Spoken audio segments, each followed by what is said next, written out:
بسم الله الرحمن الرحيم الحمد لله رب العالمين الصلاة والسلام على خاتم الأنبياء وسيد المرسلين وعلى آله وصحابته وأزواجه وذرياته ومن تبع هداهم إلى يوم الدين أما بعد فيا أيها الناس أوصيكم بتقوى الله عز وجل يا أيها الذين آمنوا اتقوا الله حق تقاته ولا تموتن إلا وأنتم مسلمون. ബഹുമാനികളായ പണ്ഡിതന്മാരെ, കാരണവന്മാരെ, ഈ മഹത്തായ സദസ്സിനെ സാന്നിധ്യം കൊണ്ട് അനുഗ്രഹിച്ച വിശ്വാസി സഹോദര സഹോദരിമാരെ, ഇസ്ലാമിക പ്രസ്ഥാനത്തിൻ്റെ ശബ്ദവും സന്ദേശവും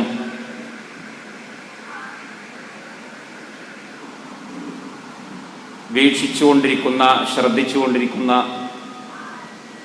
മനുഷ്യ സഹോദരങ്ങളെ,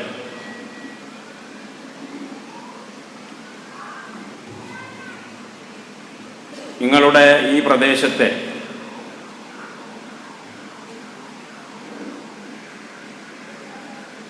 ഒരു അനുഗ്രഹീതമായ സമ്മേളനത്തിൽ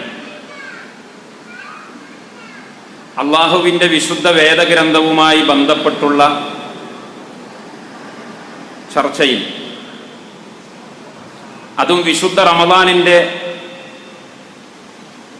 പുണ്യദിനങ്ങളിലൊരു ദിവസത്തിൽ വളരെ സാരസമ്പൂർണമായ അർത്ഥവത്തായ നർമ്മങ്ങളിൽ ചാലിച്ച ഒരു പ്രഭാഷണം നിങ്ങളെപ്പോലെ ഞാനും കേട്ട് ആസ്വദിച്ചുകൊണ്ടിരിക്കുകയായിരുന്നു. അതിൻ്റെ ഇടയിലാണ് എനിക്ക് ഏൽപ്പിക്കപ്പെട്ട വിഷയം സംസാരിക്കാൻ വേണ്ടി ക്ഷണം ലഭിക്കുന്നത്. ഖുർആനും ആധുനിക സമൂഹവും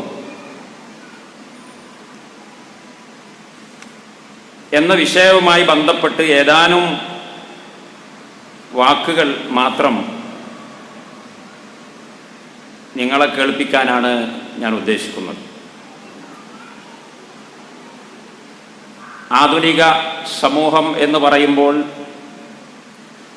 വിശുദ്ധ ഖുർആൻ 1400 വർഷങ്ങൾക്ക് മുമ്പ് അവതീർണമായിക്കൊണ്ടിരിക്കുന്ന കാലഘട്ടത്തിൽ എന്തെല്ലാം പ്രത്യേകതകളും സവിശേഷതകളും ഉണ്ടായിരുന്നോ, അതേ പ്രത്യേകതകളും അതേ സവിശേഷതകളും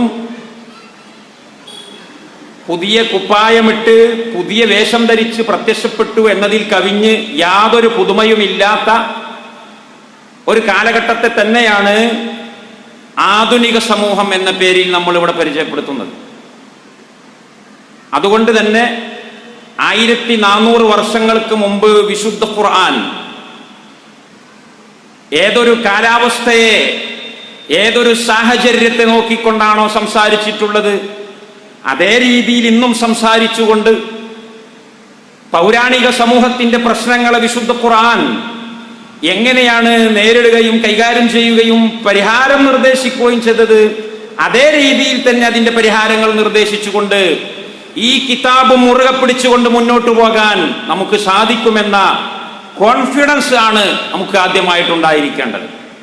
നേരത്തെ നടന്ന സംസാരത്തിൽ നിങ്ങൾക്ക് മനസ്സിലായി, ഇത് ഏതെങ്കിലും മനുഷ്യന്റെ സംസാരമല്ല, ഇത് പ്രപഞ്ച സൃഷ്ടാവിന്റെ സംസാരമാണ്. ഏതെങ്കിലും ഒരു മനുഷ്യന്റെ മേലിൽ കെട്ടിവച്ചേൽപ്പിക്കപ്പെടുകയാണെങ്കിൽ അത് എന്റേതാണെന്ന് പറയാൻ ഇവിടെ സർവ്വജനങ്ങളും തയ്യാറാകുമായിരുന്നു. വിശുദ്ധ ഖുർആനിനോട് താരതമ്യം ചെയ്യാൻ ഒരു നിലക്കും വകുപ്പില്ലാത്ത, വിശുദ്ധ ഖുർആനിന്റെ 4 അയലത്ത് പോലും പറയപ്പെടാൻ യോഗ്യതയില്ലാത്ത, ഒരു വേള ചപ്പട എന്ന് വിശേഷിപ്പിക്കപ്പെടാൻ പറ്റാവുന്ന ക്ഷുദ്രകൃതികൾക്ക് പോലും ഇല്ലാത്തവർ പിതൃത്വം ഏറ്റെടുത്തുകൊണ്ട് രംഗത്ത് വരുന്ന കാലമാണ്. സാഹിത്യ ചോരണങ്ങളുടെ കാലമാണ്. അന്യന്റെ പുസ്തകങ്ങളുടെ 1-ാമത്തെ പേജ് കീറിപ്പറച്ചുകൊണ്ട് അവിടെ എൻ്റെ പേരും വിലാസവും എഴുതിയൊട്ടിച്ച് ഞാനാണ് ഇതിന്റെ കർത്താവ് എന്ന് പറയുന്ന ആധുനിക ധാർമ്മികഹീന സാഹിത്യ ലോകത്ത് ജീവിക്കുന്നവരുടെ മുമ്പിൽ വിശുദ്ധ ഖുർആൻ പ്രത്യക്ഷപ്പെടുകയാണ്. ഒരിക്കലും മുഹമ്മദ് നബി സല്ലല്ലാഹു അലൈഹി വസല്ലം അത് എൻ്റെ കിതാബാണ് എന്ന് പറഞ്ഞിട്ടില്ല, ഇത് എൻ്റെ സംസാരമാണ് എന്ന് പറഞ്ഞിട്ടില്ല. മുഹമ്മദ് നബി സല്ലല്ലാഹു അലൈഹി വസല്ലം ഒരുപാട് സംസാരിച്ചിട്ടുണ്ട്, അത് എൻ്റെ സംസാരമാണെന്ന് പറഞ്ഞിട്ടുണ്ട്. അത് നിങ്ങൾ എന്നിൽ നിന്ന് കേട്ട് പഠിക്കണമെന്ന് പറഞ്ഞിട്ടുണ്ട്, കേൾക്കാത്തവർക്ക് എത്തിച്ചു കൊടുക്കണമെന്ന് പറഞ്ഞിട്ടുണ്ട്, അത് വായിക്കുന്നവന്റെ മുഖം പ്രകാശിക്കുമെന്ന് പറഞ്ഞിട്ടുണ്ട്. ഭാര്യമാരോട് സംസാരിച്ചിട്ടുണ്ട്, അനുചരന്മാരോട് സംസാരിച്ചിട്ടുണ്ട്, വീട്ടിൽ സംസാരിച്ചിട്ടുണ്ട്, അങ്ങാടിയിൽ സംസാരിച്ചിട്ടുണ്ട്. ആ സംസാരങ്ങളെല്ലാം എന്റേതാണെന്ന് പറഞ്ഞിട്ടുണ്ട്. ഇന്നമൽ അഅ്മാലു ബിന്നിയാത്ത്, അത് മുഹമ്മദ് നബിയുടെ സംസാരമാണ്. അത് ഒപ്പിയെടുക്കാൻ വേണ്ടിയും മനഃപ്പാഠമാക്കാൻ വേണ്ടിയും പറഞ്ഞിട്ടുണ്ട്. എന്നാൽ ഇഖ്റ ബിസ്മി റബ്ബിക്കല്ലദീ ഖലഖ് ഖലഖൽ ഇൻസാന മിൻ അലഖ്, അത് എന്റേതല്ല, അത് എന്റെ പേരിൽ ആരോപിക്കരുത്. അതിന്റെ ഉത്തരവാദിത്തം ഏറ്റെടുക്കാൻ ഞാൻ ആളല്ല എന്ന് മാത്രമല്ല, എന്നെ കൊണ്ട് അതിന് സാധ്യമല്ല. അത് എന്റെ കപ്പാസിറ്റിയിൽ വരുന്ന സംഗതിയല്ല. എന്നെ പോലെയുള്ള 100 ആളുകൾ ഒരുമിച്ച് കൂടിയാൽ, എന്നെ പോലെയുള്ള ഈ അണ്ടകടാഹത്തിലെ മുഴുവൻ ചരാക്ഷരങ്ങളും ഒരുമിച്ച് കൂടിയാൽ, ഇഖ്റ ബിസ്മി റബ്ബിക്കല്ലദീ ഖലഖ് ഖലഖൽ ഇൻസാന മിൻ അലഖ്, ഒരു സെന്റൻസ് കൊണ്ടുവരാൻ സാധ്യമല്ല. അതുകൊണ്ട് ഇത് ലോകോത്തര സാഹിത്യ ഗ്രന്ഥമാണ്. പക്ഷേ ഇതിന്റെ പിതൃത്വം എനിക്കുള്ളതല്ല. ഇത് എന്റെ പേരിൽ ആരെങ്കിലും വെച്ച് കെട്ടിയാൽ അവന്റെ സ്ഥാനം നാളെ നരകത്തിലാണ് എന്നാണ് അല്ലാഹു സുബ്ഹാനഹു വ തആല പഠിപ്പിച്ചിട്ടുള്ളത്. വലീദ് ഇബ്നുൽ മുഗീറ, അവൻ സാഹിത്യകാരനാണ്, അറബ് സാഹിത്യ സാമ്രാട്ടുകളിൽ പ്രമുഖനാണ്. വലീദ് ഇബ്നുൽ മുഗീറ അറിയാതെ പറഞ്ഞുപോയി, ഇത് മനുഷ്യന്റെ സംസാരമല്ല, ഇത് മുഹമ്മദിന്റെ സംസാരമല്ല. മുഹമ്മദിനെ നേരം വെളുത്ത് വൈകുന്നേരമാകുന്നവരെ നമ്മൾ കാണുന്നല്ലേ? മുഹമ്മദ് നമ്മുടെ കൂട്ടത്തിൽ കളിച്ചു നടന്നിരുന്ന ഒരു കുട്ടിയല്ലേ? മുഹമ്മദിന്റെ സംസാരം നമുക്ക് അറിയുന്നതല്ലേ? പക്ഷേ ഈ കേൾക്കുന്ന സംസാരമുണ്ടല്ലോ, അത് മുഹമ്മദിൻ്റെത് അല്ല. അങ്ങനെ സംസാരിക്കാൻ കഴിവുള്ള സൂത്രശാലിയല്ല മുഹമ്മദ്. അങ്ങനെ സംസാരിക്കാൻ സിദ്ധിയുള്ള, എത്രത്തോളം എഴുത്തും വായനയും പോലും അറിയുന്നയാളല്ല മുഹമ്മദ്. മദ്രസയിൽ പഠിച്ചിട്ടില്ല മുഹമ്മദ്, അധ്യാപകന്മാരില്ലാത്ത മുഹമ്മദ്, സ്വന്തം പിതാവിനെ പോലും കണ്ടിട്ടില്ലാത്ത മുഹമ്മദ് ഇത് പറയില്ല. വലീദ് ഉറപ്പിച്ചു പറഞ്ഞു. പക്ഷെ വലീദ് ഇത് പറഞ്ഞതോടുകൂടി പരിശുദ്ധ മക്കയിലും പരിസരത്തും മാറ്റത്തിന്റെ കൊടുങ്കാറ്റ് വീശുകയാണ്. ഇന്ന് വരെ മുഹമ്മദിനെ സംശയദൃഷ്ട്യാ നോക്കിയിരുന്നവർ പോലും, അല്ല നമ്മളെ വലീദ് സർട്ടിഫൈ ചെയ്തു പോയിഞ്ഞോ, നമ്മുടെ വലീദ് വരെ സമ്മതിച്ചോ?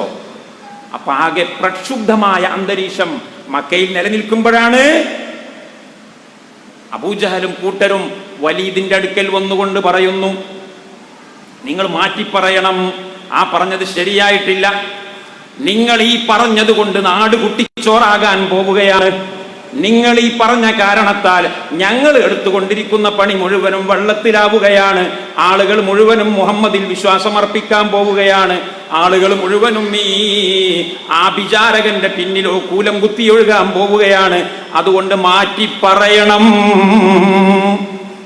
വലീദിന്റെ അടുത്ത് വന്ന് പറയാ. അങ്ങനെ മനമില്ല, മനസ്സോടുകൂടെ മനസാക്ഷിക്ക് വിരുദ്ധമായി ആകാശത്തിന്റെ ചുവട്ടിലുള്ള ഏറ്റവും വലിയ സത്യത്തെ തമസ്കരിക്കാൻ വേണ്ടി വലീദ് ഇബ്നുൽ മുഗീറ എന്ന മക്കയിലെ പ്രമുഖനായ സാഹിത്യ സമ്രാട്ട് പരിശുദ്ധ കഅബാലയത്തിന്റെ മുമ്പിൽ വരികയാണ്. ആ വരുന്ന ചിത്രം വിശുദ്ധ ഖുർആൻ കോറിയിട്ടിട്ടുണ്ട്. എന്തിനാ വരുന്നത്? പ്രമാണിമാരുടെ താക്കീതിന് വഴിപ്പെട്ടുകൊണ്ട് മനമില്ല മനസ്സോടുകൂടി കാബാലയത്തിന്റെ തിരുമുറ്റത്ത് വന്നുകൊണ്ട് വലീദ് പറയുന്നു, അത് ഒരു മനുഷ്യന്റെ സംസാരമാണ്. ഇൻ ഹുവ ഇല്ലാ ഖൗലുൽ ബശർ. അതൊരു മനുഷ്യന്റെ സംസാരമാണ്. ഒരിക്കലും ഈ പറയുന്ന സെന്റൻസ് വലീദിന്റെ മനസ്സിൽ നിന്ന് വരുന്നതല്ല. അബൂജഹലിന് വേണ്ടി പറയുന്നതാണ്, അബൂലഹബിന് വേണ്ടി പറയുന്നതാണ്. ഇൻ ഹുവ ഇല്ലാ ഖൗലുൽ ബശർ. അതൊരു മനുഷ്യന്റെ സംസാരം. ഏതാണ് ആ മനുഷ്യൻ? പിതാവിനെ കാണാത്ത മനുഷ്യൻ, അധ്യാപകന്മാരില്ലാത്ത മനുഷ്യൻ, സ്വന്തം പേര് പോലും എഴുതാൻ പഠിച്ചിട്ടില്ലാത്ത മനുഷ്യൻ, വായിക്കാൻ പഠിച്ചിട്ടില്ലാത്ത മനുഷ്യൻ. അങ്ങനത്തെ ഒരു മനുഷ്യൻ്റെതാണിതെന്ന് പറയാൻ മാത്രം അതപ്പതിച്ചവനും ബുദ്ധി നഷ്ടപ്പെട്ടവനുമാണോ വലീദ്? ഒരിക്കലുമല്ല. വലീദ് വിദ്യാഭ്യാസമുള്ളവനാണ്. അതുകൊണ്ട് തന്നെ ബോധ്യപ്പെട്ട സത്യത്തിനോട് പുറംതിരിഞ്ഞു നിന്ന ലോകത്തെ ഏറ്റവും കൊടും കുറ്റവാളിയാണ് വലീദ്. വലീദിന്റെ പണിഷ്മെന്റ് അള്ളാഹു ഉടനെ പ്രഖ്യാപിക്കുന്നു. വലീദ് വിവരമില്ലാത്ത ജാഹിലാണെങ്കിൽ അവന് എക്സ്ക്യൂസ് കൊടുക്കാമായിരുന്നു, അവന് കാലതാമസം കൊടുക്കാമായിരുന്നു.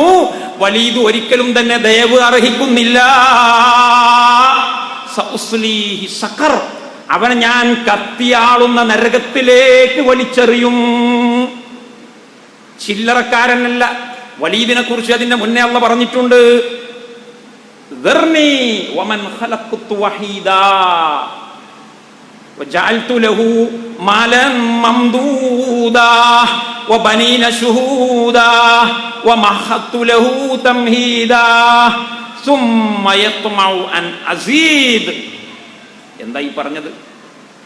ധർണി മുഹമ്മദ് നബിയെ, വലീദിന്റെ ശല്യമുണ്ടെങ്കിൽ നിങ്ങൾ അവനെ ഒഴിവാക്കൂ. അവന്റെ കാര്യം ഞാൻ ഏറ്റെടുത്തിട്ടുണ്ട്. അവനെ കൈകാര്യം ചെയ്യേണ്ടത് ഞാനാണ്, നിങ്ങളല്ല. ധർണി വമൻ ഖലഖ്തു വഹീദാ. എന്താ അതിന്റെ അർത്ഥം ഞാൻ പറയുന്നില്ല. അതിന്റെ അർത്ഥമൊക്കെ പറഞ്ഞ നേരൽപ്പാട് പോകും. ഞാൻ ഒറ്റക്ക് സൃഷ്ടിച്ച വലീദ്. അതിന് രണ്ട് വ്യാഖ്യാനമുണ്ട്. ഞാനിപ്പോ ഒരു വ്യാഖ്യാനം മാത്രമേ പറയുന്നു. ഞാൻ ആളുകൾക്ക് സംശയമൊന്നും വേണ്ടത് എന്താ അങ്ങനെ ഒരു അർത്ഥം വെക്കുന്നത്. വേറെയും അർത്ഥമുണ്ട്. പക്ഷേ അതിന്റെ ഒരു വ്യാഖ്യാനം, ഞാൻ ഒറ്റക്ക് പടച്ചുണ്ടാക്കിയ വലീദ് ലോകോത്തര സൃഷ്ടിയാണ്. അത് ഞാൻ ഒറ്റക്ക് ഉണ്ടാക്കിയതാണ്. അത് എന്റെ ക്രെഡിറ്റാ, വലീദിന്റെ ക്രെഡിറ്റ് അല്ല. ഈ കമ്പ്യൂട്ടർ ഞാൻ ഉണ്ടാക്കിയതാണ്, എനിക്ക് സഹായികളില്ല. ഞാൻ ഒറ്റക്ക് അവനെ ഉണ്ടാക്കി. അവനെപ്പോലെയുള്ള ഒരു തടിമാടൻ, അവനെപ്പോലെയുള്ള ഒരു പ്രമാണിയെ, അവനെപ്പോലെയുള്ള ഒരു ബുദ്ധിജീവിയെ ഞാൻ ഒറ്റക്കാണ് ആവിഷ്കരിച്ചത്. അതുകൊണ്ട് അവനെ ഞാൻ കൈകാര്യം ചെയ്യും.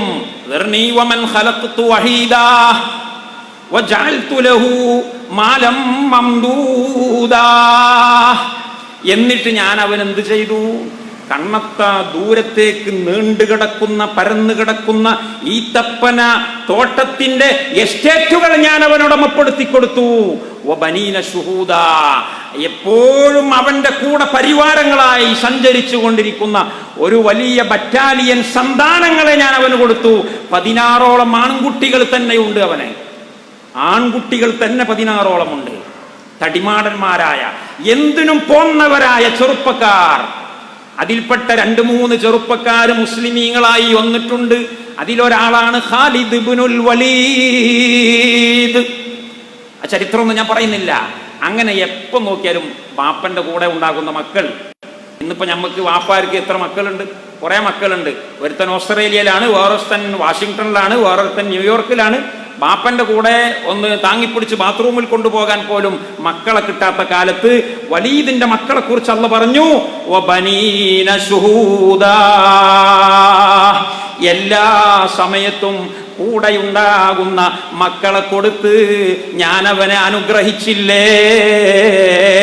വമഹത്തു ലഹു തംഹീദാ, മക്കയിലെ പ്രമാണിമാരുടെ തലപ്പുറത്ത് തലമുകളിൽ കയറി നിന്നുകൊണ്ട് എല്ലാവരുടെയും ലീഡറാവാനുള്ള വഴി ഞാൻ അവന് വെട്ടി തുറന്നു കൊടുത്തില്ലേ. സുമ്മയത്തുമൗ അൻ അസീദ്, പിന്നെയും അവന് ആർത്തിയാണ്, ഇനിയും കിട്ടണം. പണം പണം പണം പണമാണ് പ്രശ്നം. അത് ഇൻഷാ അല്ലാഹ് ഞാൻ അവിടേക്ക് വരും, എന്റെ വിഷയത്തിലേക്ക് വരുമ്പോൾ. അതുകൊണ്ട് തന്നെ അങ്ങനെയുള്ള വലീദ് ബോധ്യപ്പെട്ട സത്യത്തിന് പുറംതിരിഞ്ഞു നിന്നപ്പോൾ അല്ലാഹു തആല ഉടനടി അവന്റെ പരിണിതി എന്താണെന്ന് വ്യക്തമായി രേഖപ്പെടുത്തി, സഉസ്ലീഹി സഖർ, അവനെ ഞാൻ നരകത്തിലേക്ക് വലിച്ചെറിയും. അവൻ മാപ്പർഹിക്കാത്തവനാണ്, അവൻ സാവകാശം നൽകപ്പെടേണ്ടാത്തവനാണ്. അങ്ങനെയുള്ള വിശുദ്ധ ഗ്രന്ഥമാണ് പരിശുദ്ധ ഖുർആൻ. അത് ഒരിക്കലും മുഹമ്മദ് നബി സല്ലല്ലാഹു അലൈഹി വസല്ലം അത് എന്റേതാണ് എന്ന് പറഞ്ഞാൽ മുഹമ്മദ് നബിക്ക് ക്രെഡിറ്റ് അല്ലേ? ഇത്രയും വലിയൊരു സാഹിത്യ ഗ്രന്ഥം കൊണ്ടുവന്നു, മാഷാ അല്ലാഹ്. പക്ഷെ അത് പറഞ്ഞില്ല എന്ന് മാത്രമല്ല, അങ്ങനെ പറഞ്ഞവരുടെ മുമ്പിൽ അത് നിഷേധിച്ചു. നിങ്ങളത് പറയാൻ പാടില്ല, അത് എന്റെ പുസ്തകമല്ല, എനിക്ക് അങ്ങനെ ഒരു പുസ്തകം കൊണ്ടുവരാൻ കഴിയില്ല, എന്റെ പുസ്തകം ഇവിടെ വേറെയുണ്ട്. സ്വഹീഹുൽ ബുഖാരിയിലുള്ളത് എന്റേതാണ്, സ്വഹീഹ് മുസ്ലിമിലുള്ളത് എന്റേതാണ്. രണ്ടും നിങ്ങൾക്ക് വേർതിരിച്ച് അറിയാൻ കഴിയും. രാവും പകലും പോലെയുള്ള വ്യത്യാസമുണ്ട് അതിന്റെ പദങ്ങളിൽ, അതിന്റെ ഉച്ചാരണ ശൈലികളിൽ. ആശയം അള്ളാഹുവിൻ്റെതാണെങ്കിൽ പോലും ഖുർആനിലെ പദങ്ങൾ അള്ളാഹുവിൻ്റെതാണ്, ഖുർആനിന്റെ പദങ്ങൾ അള്ളാഹുവിൻ്റെതാണ്, ഖുർആനിന്റെ ശബ്ദം അള്ളാഹുവിൻ്റെതാണ്. എന്നാൽ സ്വഹീഹുൽ ബുഖാരിയുടേത് അങ്ങനെയല്ല. അതിലെ പദങ്ങൾ മുഹമ്മദ് റസൂലുള്ളാഹിയുടെ പദങ്ങളാണ്. അതുപോലെയുള്ള പദങ്ങൾ ചിലപ്പോൾ വലീദ് വിചാരിച്ചാൽ ഉണ്ടാക്കാൻ സാധിക്കും. പക്ഷേ ഇഖ്റ ബിസ്മി റബ്ബിക്കല്ലദീ ഖലഖ് കഴിയില്ല, കൊണ്ടുവരാൻ കഴിയില്ല. അത് വേദവും പ്രമാണവുമാണ്. വേദം മാത്രമല്ല, വേദവും പ്രമാണവുമാണ്. മൂസാ നബിയുടെ തൗറാത്ത് വേദമാണ്, പ്രമാണമല്ല. പ്രമാണം കയ്യിലുള്ള വടിയാണ്. ഈസാ നബി കൊണ്ടുവന്ന ഇഞ്ചീൽ വേദമാണ്, പ്രമാണമല്ല. പ്രമാണം മറ്റു ചില അമാനുഷിക സിദ്ധികളാണ്, കഴിവുകളാണ്. എന്നാൽ മുഹമ്മദ് നബി സല്ലല്ലാഹു അലൈഹി വസല്ലം തങ്ങൾ കൊണ്ടുവന്നത് ഒരേ സമയം വേദവുമാണ്, പ്രമാണവുമാണ്. ഇനിയൊരു വടിയുടെ ആവശ്യമില്ല, ഇനിയൊരു അത്ഭുത സിദ്ധിയുടെ ആവശ്യമില്ല. എന്ന് പറഞ്ഞാൽ അത്ഭുതങ്ങളില്ല എന്നല്ല, മുമ്പ് കഴിഞ്ഞുപോയ അമ്പിയാക്കന്മാർക്ക് നൽകപ്പെട്ടതിനേക്കാളും ഉപരി അല്ലാഹു സുബ്ഹാനഹു വ തആല പ്രവാചക തിരുമേനിക്ക് ഒരുപാട് അത്ഭുതങ്ങൾ നൽകി അനുഗ്രഹിച്ചിട്ടുണ്ട്. പക്ഷേ അതൊന്നുമല്ല അതിന്റെ ബേസ്, അതിന്റെ അടിസ്ഥാനം വിശുദ്ധ ഖുർആനാണ്. അതുകൊണ്ട് തന്നെ മാ മിനൽ അംബിയാഇ നബിയ്യുൻ ഇല്ലാ വഖദ് ഊതിയ മാ മിസ്ലുഹു അമല അലൈഹിൽ ബശർ വഅമ്മ അല്ലദീ ഊതീതുഹു അനാ വഹ്യുൻ യുത്ലാ ഫഅർജു അൻ അകൂന അക്സറഹും താബിആ. ഏതു ഒരു പ്രവാചകനും അള്ളാഹു ഒരു ദൃഷ്ടാന്തം നൽകാതിരിക്കുകയില്ല. ഏത് പ്രവാചകനാണെങ്കിലും ചുരുങ്ങിയത് ഒരു ദൃഷ്ടാന്തം വേണം. എന്നാൽ എന്റെ ദൃഷ്ടാന്തം, എനിക്ക് നൽകപ്പെട്ട സമ്പൂർണമായ ദൃഷ്ടാന്തം വഹ്യുൻ യുത്ലാ, അന്ത്യനാൾ വരെ പാരായണം ചെയ്യപ്പെടുന്ന വേദഗ്രന്ഥമാണ് എന്റെ ദൃഷ്ടാന്തം. അതുകൊണ്ട് തന്നെ ഫഅർജു അൻ അകൂന അക്സറഹും താബിആ, എല്ലാ അമ്പിയാക്കന്മാർക്കും നൽകപ്പെട്ടതിനേക്കാളും ഏറ്റവും കൂടുതൽ അനുയായികൾ എനിക്ക് നൽകപ്പെടണമെന്ന് ഞാൻ ആഗ്രഹിക്കുന്നു. കാരണം എന്റെ അനുയായികൾ ദൈക്ഷണിക നിലവാരത്തിൽ ഏറ്റവും ഉയരത്തിലുള്ളവരാണ്. അവർക്ക് ചിന്തിച്ച് മനസ്സിലാക്കാൻ വളരെ സുഖമുള്ള ഗ്രന്ഥമാണ് വിശുദ്ധ ഖുർആൻ. ഈ സംസാരം ശ്രവിക്കുന്ന ഈ പ്രസ്ഥാനത്തിന്റെ പുറത്തുള്ള ആളുകളോട് ഞങ്ങൾക്ക് പറയാനുള്ളത്, നിങ്ങൾ കയറി വരൂ. ഞങ്ങളെ കയ്യിൽ അജയ്യമായ ഒരു പടവാളുണ്ട്, ഞങ്ങളെ കയ്യിൽ കാലാതിവർത്തിയായ ഒരു വേദഗ്രന്ഥമുണ്ട്.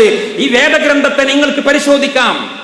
നേരത്തെ ഇവിടെ പറഞ്ഞില്ലേ, സൂറത്തു നിസായിലെ 82-ാമത്തെ സൂക്തത്തിൽ അഫലാ യതദബ്ബറൂനൽ ഖുർആന വലൗ കാന മിൻ ഇൻദി ഗൈരില്ലാഹി ലവജദൂ ഫീഹി ഇഖ്തിലാഫൻ കസീറാ. ഈ നാട്ടിലെ ബഹുദൈവ വിശ്വാസികളെ ഞങ്ങൾ വിളിക്കുന്നു, ഈ നാട്ടിലെ ഭൗതിക നിയമവ്യവസ്ഥിതികളുമായി മുന്നോട്ട് പോകുന്നവരെ ഞങ്ങൾ വിളിക്കുന്നു, നിരീശ്വരവാദികളെ ഞങ്ങൾ വിളിക്കുന്നു. മനുഷ്യ സാഹോദര്യത്തിന്റെ വലയത്തിൽ വരുന്ന ചിന്തിക്കുന്ന മുഴുവൻ ജനങ്ങളോടും ഇസ്ലാമിക പ്രസ്ഥാനത്തിന് പറയാനുള്ളത്, നിങ്ങൾ കടന്നു വരൂ, നിങ്ങളുടെ സംശയങ്ങൾ മുമ്പോട്ട് വെക്കൂ, പരിഹാരം ഇവിടെയുണ്ട്. 6-ാം നൂറ്റാണ്ടിലെ മനുഷ്യനെ പരിവർത്തിച്ച വേദഗ്രന്ഥത്തിന് 21-ാം നൂറ്റാണ്ടിന്റെ പ്രശ്നങ്ങളെ പരിഹരിക്കാൻ ഇന്നും സാധിക്കുമെന്നത് നമുക്ക് തെളിയിച്ചു കൊടുക്കാൻ കഴിയും. ഒരുപാട് പ്രശ്നങ്ങൾ മനുഷ്യ സമൂഹത്തിന് ഉണ്ട്, പണ്ടുമുണ്ട്, ഇന്നുമുണ്ട്. പ്രത്യയശാസ്ത്രപരമായ ശൈഥില്യമാണ് ഏറ്റവും പ്രധാനപ്പെട്ടത്, ധാർമ്മിക ശോഷണമാണ്, സാമ്പത്തിക അസന്തുലിതത്വമാണ്, അതുപോലെ രാഷ്ട്രീയ അരാജകത്വമാണ്. ഇതൊക്കെ പണ്ടുണ്ടായിരുന്നതാണ്. ഇതേപോലെയുള്ള പ്രശ്നങ്ങളെല്ലാം ഇപ്പോഴത്തെ കാലത്തുമുണ്ട്. അതിനെല്ലാം പരിഹരിച്ച് മുന്നോട്ട് പോകേണ്ടതുണ്ട്. മനുഷ്യൻ എന്ന് പറയുന്നത് ഒരു അത്യുത്കൃഷ്ട ജീവിയാണ്. സാധാരണ മറ്റുള്ള ജന്തുക്കളെ പോലെയല്ല. മനുഷ്യൻ അത്യുത്കൃഷ്ടനായ ജീവിയാണ്. അവൻ അത്യുത്കൃഷ്ടനായതുകൊണ്ട് തന്നെ അവൻ അധപ്പതിച്ചു പോയാൽ അവനെക്കാളും അധപ്പതിച്ച ഒരു ജീവി വേറെ ഉണ്ടാവുകയും ഇല്ല. ഏറ്റവും ഉയരത്തിൽ പറക്കുന്ന ഒരു പേടകം താഴോട്ട് വീഴുന്നതും മേശപ്പുറത്ത് നിന്ന് ഒരു ഗ്ലാസ് താഴോട്ട് വീഴുന്നതും തമ്മിൽ വ്യത്യാസമുണ്ട്.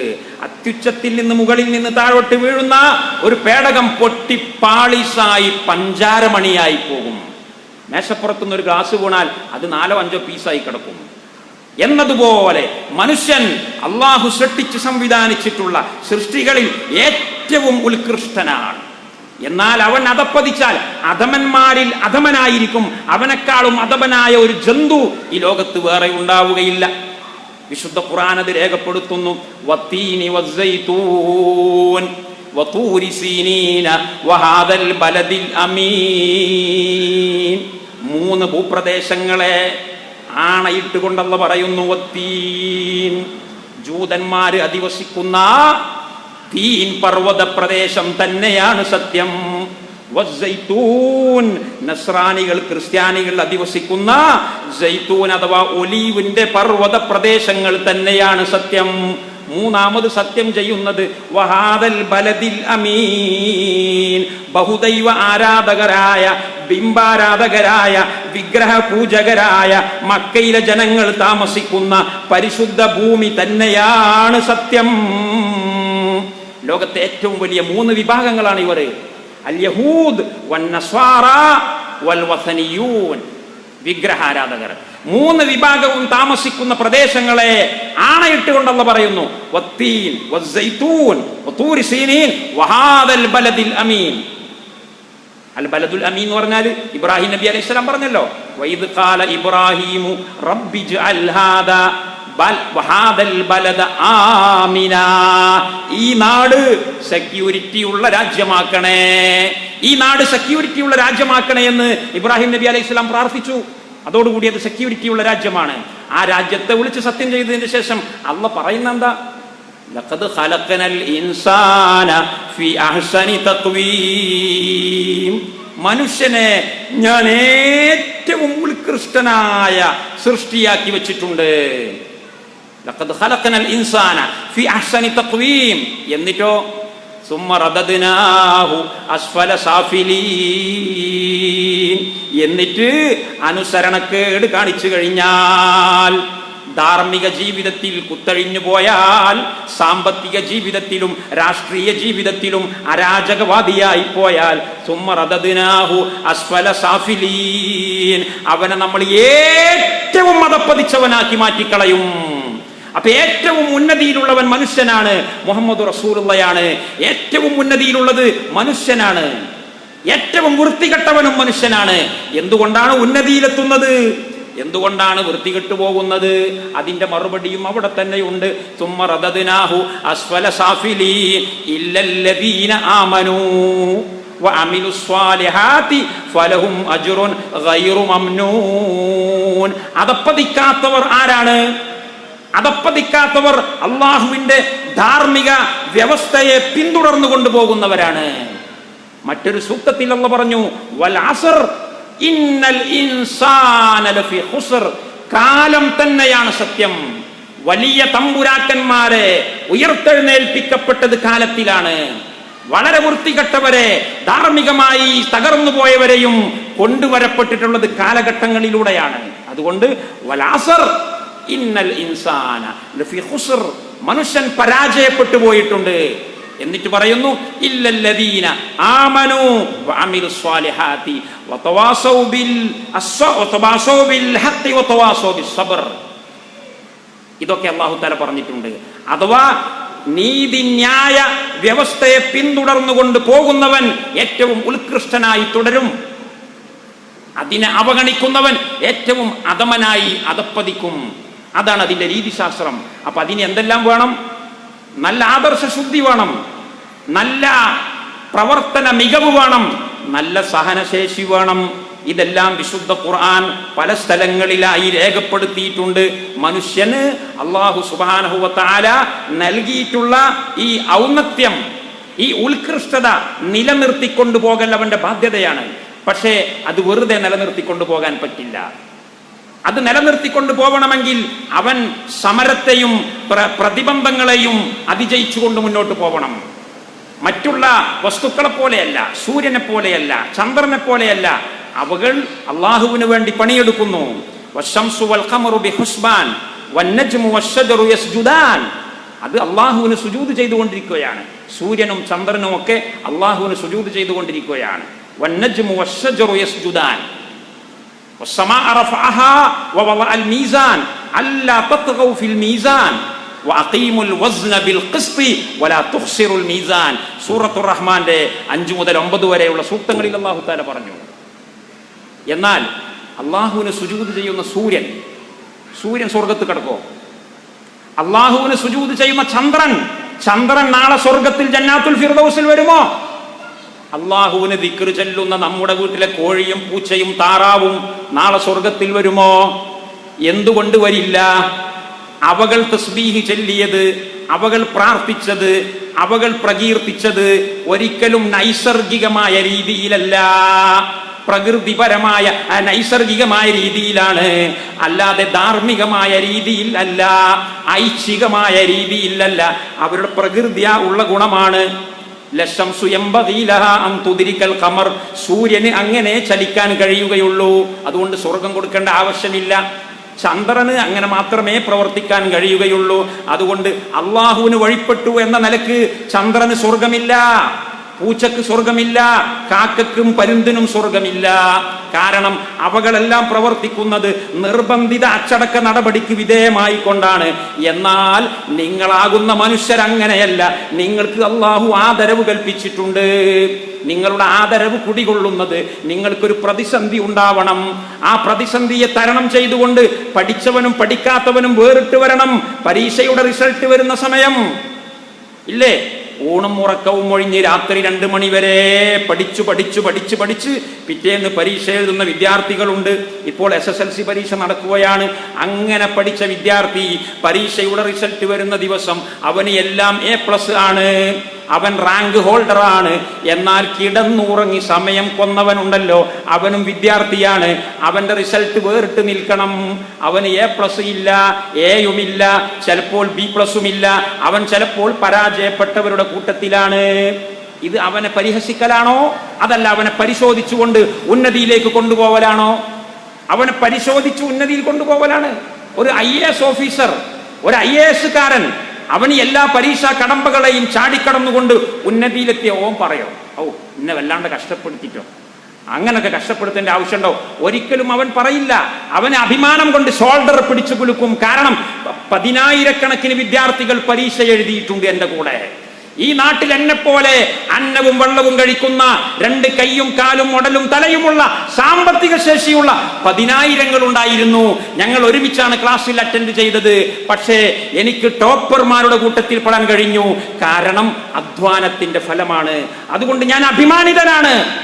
അങ്ങനെ ഒരു സംവിധാനം ഇവിടെ നിശ്ചയിച്ചിട്ടുള്ള ഇവിടുത്തെ അക്കാഡമിസ്റ്റുകളോട് ഞാൻ നന്ദിയുള്ളവനാണ് എന്ന് പറയാ. അല്ലാതെ എന്നെ ബുദ്ധിമുട്ടാക്കി, എന്നെ ഇടങ്ങാറാക്കി, 30 ദിവസത്തെ നോമ്പ് തന്നു, നിസ്കാരം തന്നു, നിർബന്ധിത ദാനധർമ്മങ്ങൾ തന്നു, അങ്ങനെയൊന്നും ബുദ്ധിയുള്ളവർ പറയുകയില്ല. അങ്ങനെ ഈ പരീക്ഷണ ഘട്ടത്തിലൂടെ വേണം മുന്നോട്ട് കൊണ്ടുപോവാൻ. പരീക്ഷണങ്ങൾ അതിജയിക്കുമ്പോഴാണ് മനുഷ്യന് ഈ ഒരു ക്വാളിറ്റി ലഭിക്കുന്നത്. മുമ്പ് കഴിഞ്ഞു പോയിട്ടുള്ളവരെ കുറിച്ചൊക്കെ അല്ലാഹു തആല പഠിപ്പിച്ചിട്ടുണ്ട്. അത് സൂറത്തുൽ ബഖറയുടെ 124-ൽ ഖലീലുല്ലാഹി ഇബ്രാഹിം, ഞാൻ നേരത്തെ പറഞ്ഞ 3 വിഭാഗത്തിന്റെയും പിതാമഹൻ, ജൂതന്റെയും നസ്രാനിയുടെയും ബഹുദൈവാരാധകരുടെയും മുസ്ലിമീങ്ങളുടെയും പിതാമഹൻ ഇബ്രാഹിം ഖലീലുല്ലാഹ്, അദ്ദേഹത്തെ കുറിച്ച് പരിശുദ്ധ ഖുർആനിൽ പറയുകയാണ്, وَإِذِ ابْتَلَى إِبْرَاهِيمَ رَبُّهُ بِكَلِمَاتٍ فَأَتَمَّهُنَّ قَالَ إِنِّي جَاعِلُكَ لِلنَّاسِ إِمَامًا. ഇബ്രാഹിം നബിയെ അഗ്നി പരീക്ഷണങ്ങൾക്ക് വിധേയമാക്കിയപ്പോൾ ഇബ്രാഹിം നബി അലൈഹിസ്സലാം അതിനെ തരണം ചെയ്തപ്പോൾ എന്താ ഉണ്ടായത്? ഖാല ഇന്നി ജായിലുക ലിന്നാസി ഇമാമാ, ഞാൻ നിങ്ങളെ ധാർമ്മിക നേതൃപദവിയിൽ കൊണ്ടുവന്നിട്ടുണ്ട്. ലോകത്ത് വരാനിരിക്കുന്ന മാനവരാശിയുടെ നേതൃപദവിയിൽ നിങ്ങൾ അവരോധിച്ചിട്ടുണ്ട്. ഇന്നി ജായിലുക ലിന്നാസി ഇമാമ. അപ്പൊ ഇബ്രാഹിം നബി അവിടെ ചെറിയൊരു എൻക്വയറി നടത്തി, ഒരു അന്വേഷണം. ഖാല വമിൻ ദുർരിയത്തി, പടച്ചോനെ എന്നെ നീ നേതാവാക്കിയതുപോലെ എന്റെ മക്കളെ മുഴുവൻ നേതാവാക്കുമോ? മക്കളോട് വലിയ സ്നേഹമുള്ളയാളാണ് ഇബ്രാഹിം നബി അലൈഹിസ്സലാം. ഇബ്രാഹിം എന്ന വാക്കിന്റെ തന്നെ അർത്ഥം സന്താന വത്സലൻ എന്നാണ്. സുറിയാനി ഭാഷയിൽ അബുൻ റഹീം, അബുൻ റഹീം, ഇബ്രാഹിം സന്താനങ്ങളോട് സ്നേഹമുള്ളവൻ. അതുകൊണ്ട് സ്വന്തത്തെ കുറിച്ച് പറഞ്ഞപ്പോ ഉടനെ ഇബ്രാഹിം നബി ചോദിച്ചു, എന്റെ സന്താനങ്ങളെയും നേതാവാക്കുമോ? അഥവാ ഇതൊരു തറവാട് ഗുണമാണോ? ഇതൊരു കുലമഹിമയാണോ? നിങ്ങൾ ഈ ഒരു തറവാട്ടിൽ ജനിച്ചതായതുകൊണ്ട് നിങ്ങളെ നേതാവാക്കി, അതുകൊണ്ട് നിങ്ങളെ തറവാടിൽ നിന്ന് വരുന്ന എല്ലാ മക്കളെയും നേതാവാക്കാൻ അങ്ങനെ വകുപ്പുണ്ടോ? ഇബ്രാഹിം നബി അന്വേഷിച്ചു. ഖാല വമിൻ ദുർരിയത്തി. അപ്പൊ അള്ളാഹ് പറഞ്ഞു, ഇബ്രാഹിമേ, ഇത് തറവാടിന്റെ പേരിൽ തന്നതല്ല, നിങ്ങളെ തൊലി നിറം നോക്കി തന്നതല്ല, നിങ്ങളെ കായിക ബലം നോക്കി തന്നതല്ല, നിങ്ങളെ ആഴവും നീളവും നോക്കി തന്നതല്ല, നിങ്ങൾ സംസാരിക്കുന്ന ഭാഷ നോക്കി തന്നതല്ല, നിങ്ങളെ സൗന്ദര്യം നോക്കി തന്നതല്ല, സമ്പത്ത് നോക്കി തന്നതല്ല. പിന്നെയോ നിങ്ങൾ എന്റെ പരീക്ഷയിൽ വിജയിച്ചതിന്റെ പേരിൽ തന്നതാണ്. ഇതുപോലെ പരീക്ഷ എഴുതി ജയിക്കുന്നവരാരൊക്കെയുണ്ട് അവരെയൊക്കെ ഞാൻ നേതൃപദവിയിൽ കൊണ്ടുവരും. അവരെയൊക്കെ ലഖദ് ഖലഖനൽ ഇൻസാന ഫി അഹ്സനി തഖ്വീം എന്ന് പറഞ്ഞ ലിസ്റ്റിൽ നമ്മൾ വെക്കും. എന്ന പരീക്ഷ എഴുതാത്തവൻ, പരീക്ഷ എഴുതി പരാജയപ്പെട്ടവൻ, സുമ്മ റദദ്നാഹു അസ്ഫല സാഫിലീൻ. അല്ലാഹ് മറുപടി കൊടുക്കുന്നു, ഖാല ലാ യനാലു അഹദിൽ ളാലിമീൻ. അൽ ബഖറയുടെ 124 പറയാ, ലാ യനാലു അഹദിൽ ളാലിമീൻ. പരീക്ഷയിൽ തോറ്റുപോയവർക്ക് അധികാര പദവിയില്ല, പരീക്ഷയിൽ തോറ്റുപോയവർക്ക് ഉദ്യോഗമില്ല, ശമ്പളമില്ല, പദവിയില്ല. ഇബ്രാഹിം നബിക്ക് മറുപടി കൊടുത്തു. മൂസാ നബി അലൈഹിസ്സലാമിന്റെ കാലത്തുള്ള ആളുകളെ കുറിച്ച് അല്ലാഹു സുബ്ഹാനഹു വ തആല സൂറത്തുൽ ബഖറയിൽ പറഞ്ഞിട്ടുണ്ട്. യാ ബനി ഇസ്രായീൽദ്കുറൂ നിഅമതി അല്ലതി അൻഅംതു അലൈക്കും വ അന്നി ഫളൽതുകും അലൽ ആലമീൻ. ഇസ്രായീൽ സമൂഹമേ, നിങ്ങൾ എൻ്റെ അനുഗ്രഹത്തെ അനുസ്മരിക്കണം. എന്താണ് അനുഗ്രഹം? അന്നീ ഫളൽതുകും അലൽ ആലമീൻ. മനുഷ്യകുലത്തിന് മുഴുവനും നിങ്ങളെ ഞാൻ നേതാക്കന്മാരാക്കിയിട്ടുണ്ട്. മൂസാ നബി തന്നെ പറയുന്നത് സൂറത്തുൽ മാഇദയുടെ 20 അല്ലാഹ് പറയുന്നു, വഇദ് ഖാല മൂസാ ലിഖൗമിഹി യാ ഖൗമിദ്കുറൂ നിഅമതി അല്ലതി അൻഅംതു അലൈക്കും ഇദ് ജഅല ഫീകും അംബിയാ വജഅലകും മുലൂകൻ വആതാകും മാ ലം യൂതി അഹദം മിനൽ ആലമീൻ. മുമ്പുള്ളവർക്കാർക്കും കൊടുക്കാത്ത അനുഗ്രഹങ്ങൾ നിങ്ങൾക്ക് അല്ലാഹു തന്നിട്ടുണ്ട്. സൂറത്തു സജദയുടെ 24 അല്ലാഹ് പറയുന്നു, വജഅൽനാ മിൻഹും അഇമ്മതൻ യഹ്ദൂന ബിഅംരിനാ ലമ്മാ സബറൂ വകാനൂ ബിആയാതിനാ യൂഖിനൂൻ. സൂറത്തു സജദ. എല്ലാ ദിവസവും രാത്രിയിൽ കടന്നുറങ്ങുന്നതിന് മുമ്പ് ഓതൽ സുന്നത്തുള്ള അള്ളാഹുവിന്റെ പ്രവാചകൻ ഒരു രാത്രിയിലും ഇത് ഓതാതെ കടന്നുറങ്ങിയിട്ടില്ല. എന്റെ സംസാരം കേൾക്കുന്ന സഹോദരന്മാരും സഹോദരിമാരും അത് ശീലിക്കണം. അതിന്റെ 24 പറയാം, മൂസാ നബിയുടെ സമൂഹത്തിൽ നിന്ന് നമ്മൾ ഉണ്ടാക്കി അഇമ്മതൻ, നേതാക്കന്മാരെ ഉണ്ടാക്കി. യഹ്ദൂന ബിഅംരിനാ, നേതാക്കന്മാർ എന്ന് പറഞ്ഞാല് പുരോഹിതന്മാരല്ല, തട്ടിപ്പ് വീരന്മാരല്ല, പുണ്യാളന്മാരായി അഭിനയിക്കുന്നവരല്ല. പിന്നെ ആരാണ്? യഹ്ദൂന ബിഅംരിനാ, എന്റെ കൽപ്പന അനുസരിച്ച് വഴി നടത്തുന്നവർ, എന്റെ വേദഗ്രന്ഥത്തിൽ വെള്ളം ചേർക്കാത്തവർ, കള്ള ഫത്വകൾ നൽകാത്തവർ, അനാചാരത്തിന് പിന്തുണ നൽകാത്തവർ, ശിർക്കും ബിദ്അത്തും ഖുറാഫാത്തും നടപ്പാക്കാത്തവർ. യഹ്ദൂന ബിഅംരിനാ, എന്റെ കൽപ്പന അനുസരിച്ച് വയഫഅലൂന മാ ലാ യുഅ്മറൂൻ എന്ന് ഒരു ഹദീസിൽ പറഞ്ഞില്ലേ, ഞാൻ പറയാത്തത് പ്രവർത്തിക്കുന്നവർ. മിഅ്റാജ് നോമ്പ് നോൽക്കാൻ ഞാൻ പറഞ്ഞിട്ടില്ല, പക്ഷെ അവർ നോൽക്കും. പറാത്ത് നോമ്പ് നോക്കാൻ ഞാൻ പറഞ്ഞിട്ടില്ല. മണ്ണൊട്ട് കഴിഞ്ഞാൽ ചാവടി യന്ത്രവും അതുപോലെ കണ്ണോക്കും നടത്താൻ ഞാൻ പറഞ്ഞിട്ടില്ല, പക്ഷെ അവരതൊക്കെ ചെയ്യും. അങ്ങനെ ചെയ്യുന്നവർ മനുഷ്യരാശിയുടെ നേതൃപദവിയിൽ വരില്ല. എന്റെ കൽപ്പനക്കനുസരിച്ച് മാത്രം വഴി കാണിക്കുന്നവർ. പിന്നെയോ ലമ്മാ സബറൂ, അവിടെയാണ് അടിവരയിടേണ്ടത്. ശരീരം വലിച്ചെറിഞ്ഞപ്പോൾ കിട്ടിയതാണ്, സമ്പത്ത് വലിച്ചെറിഞ്ഞപ്പോൾ കിട്ടിയതാണ്, സൗഹൃദങ്ങളെ വലിച്ചെറിഞ്ഞപ്പോൾ കിട്ടിയതാണ്, ഭൗതിക പ്രമത്തതയെ വലിച്ചെറിഞ്ഞപ്പോൾ കിട്ടിയതാണ്. കാരണം മനുഷ്യനെ വഴിമുടക്കുന്നത് ഈ പറയപ്പെട്ട സംഗതികളാണ്.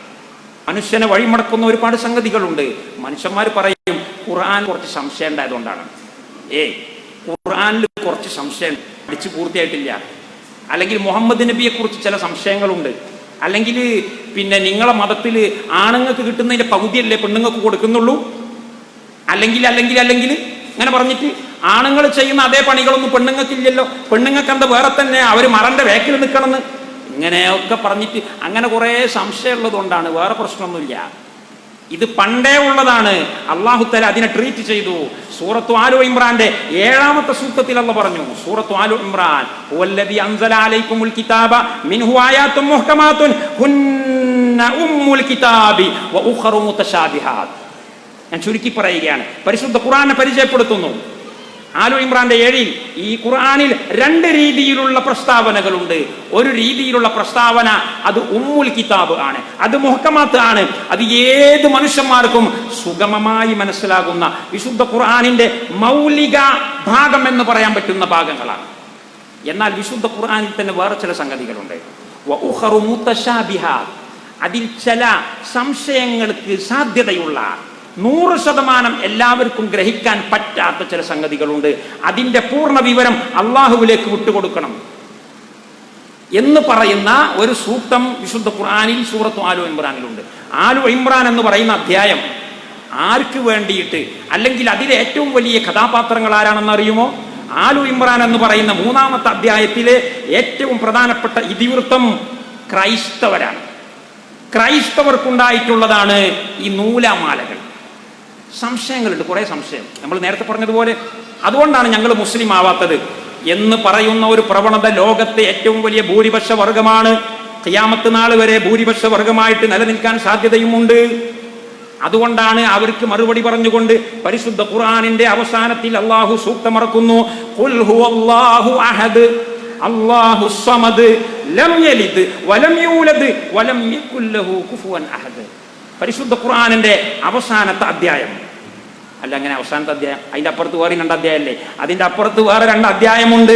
പക്ഷെ അത് ഈ അധ്യായത്തിന് കാവൽ നിൽക്കാനുള്ള കാവലാളുകളാണ്.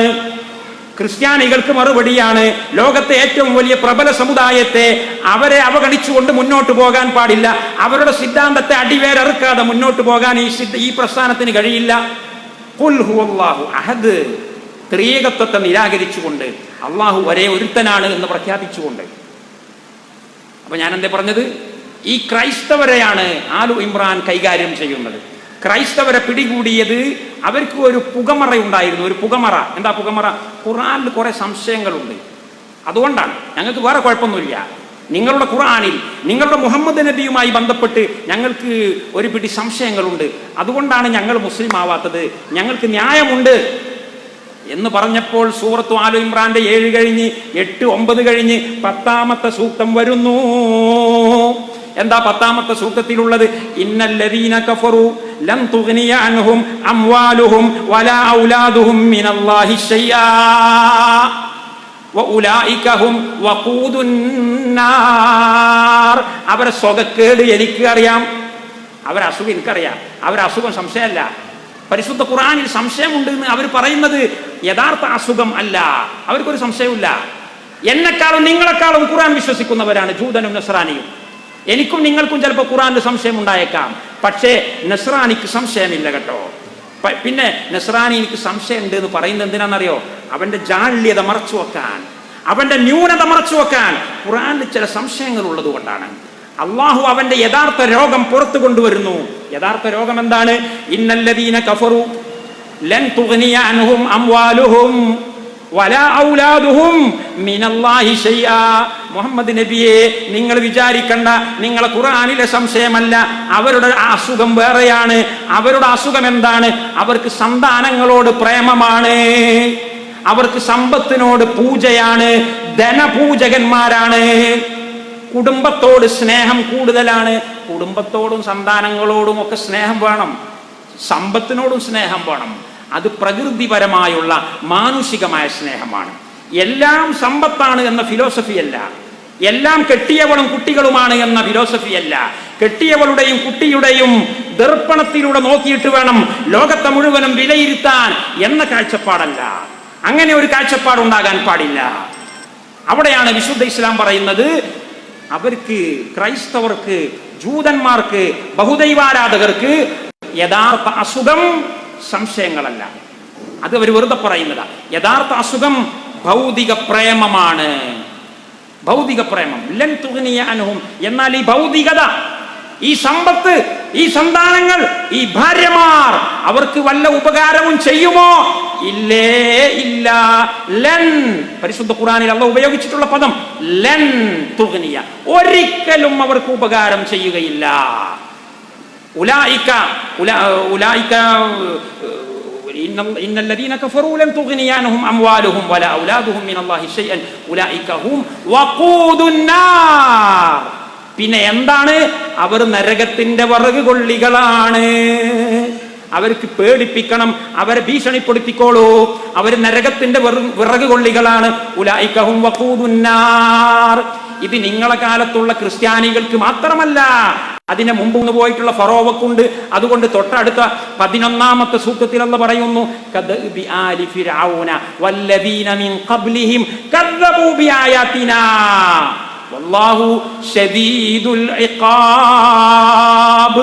അപ്പൊ മുമ്പ് കഴിഞ്ഞു പോയവർക്കും ഇനി വരാനിരിക്കുന്നവർക്കും ഒക്കെയുള്ള യഥാർത്ഥ അസുഖം എന്താണ്?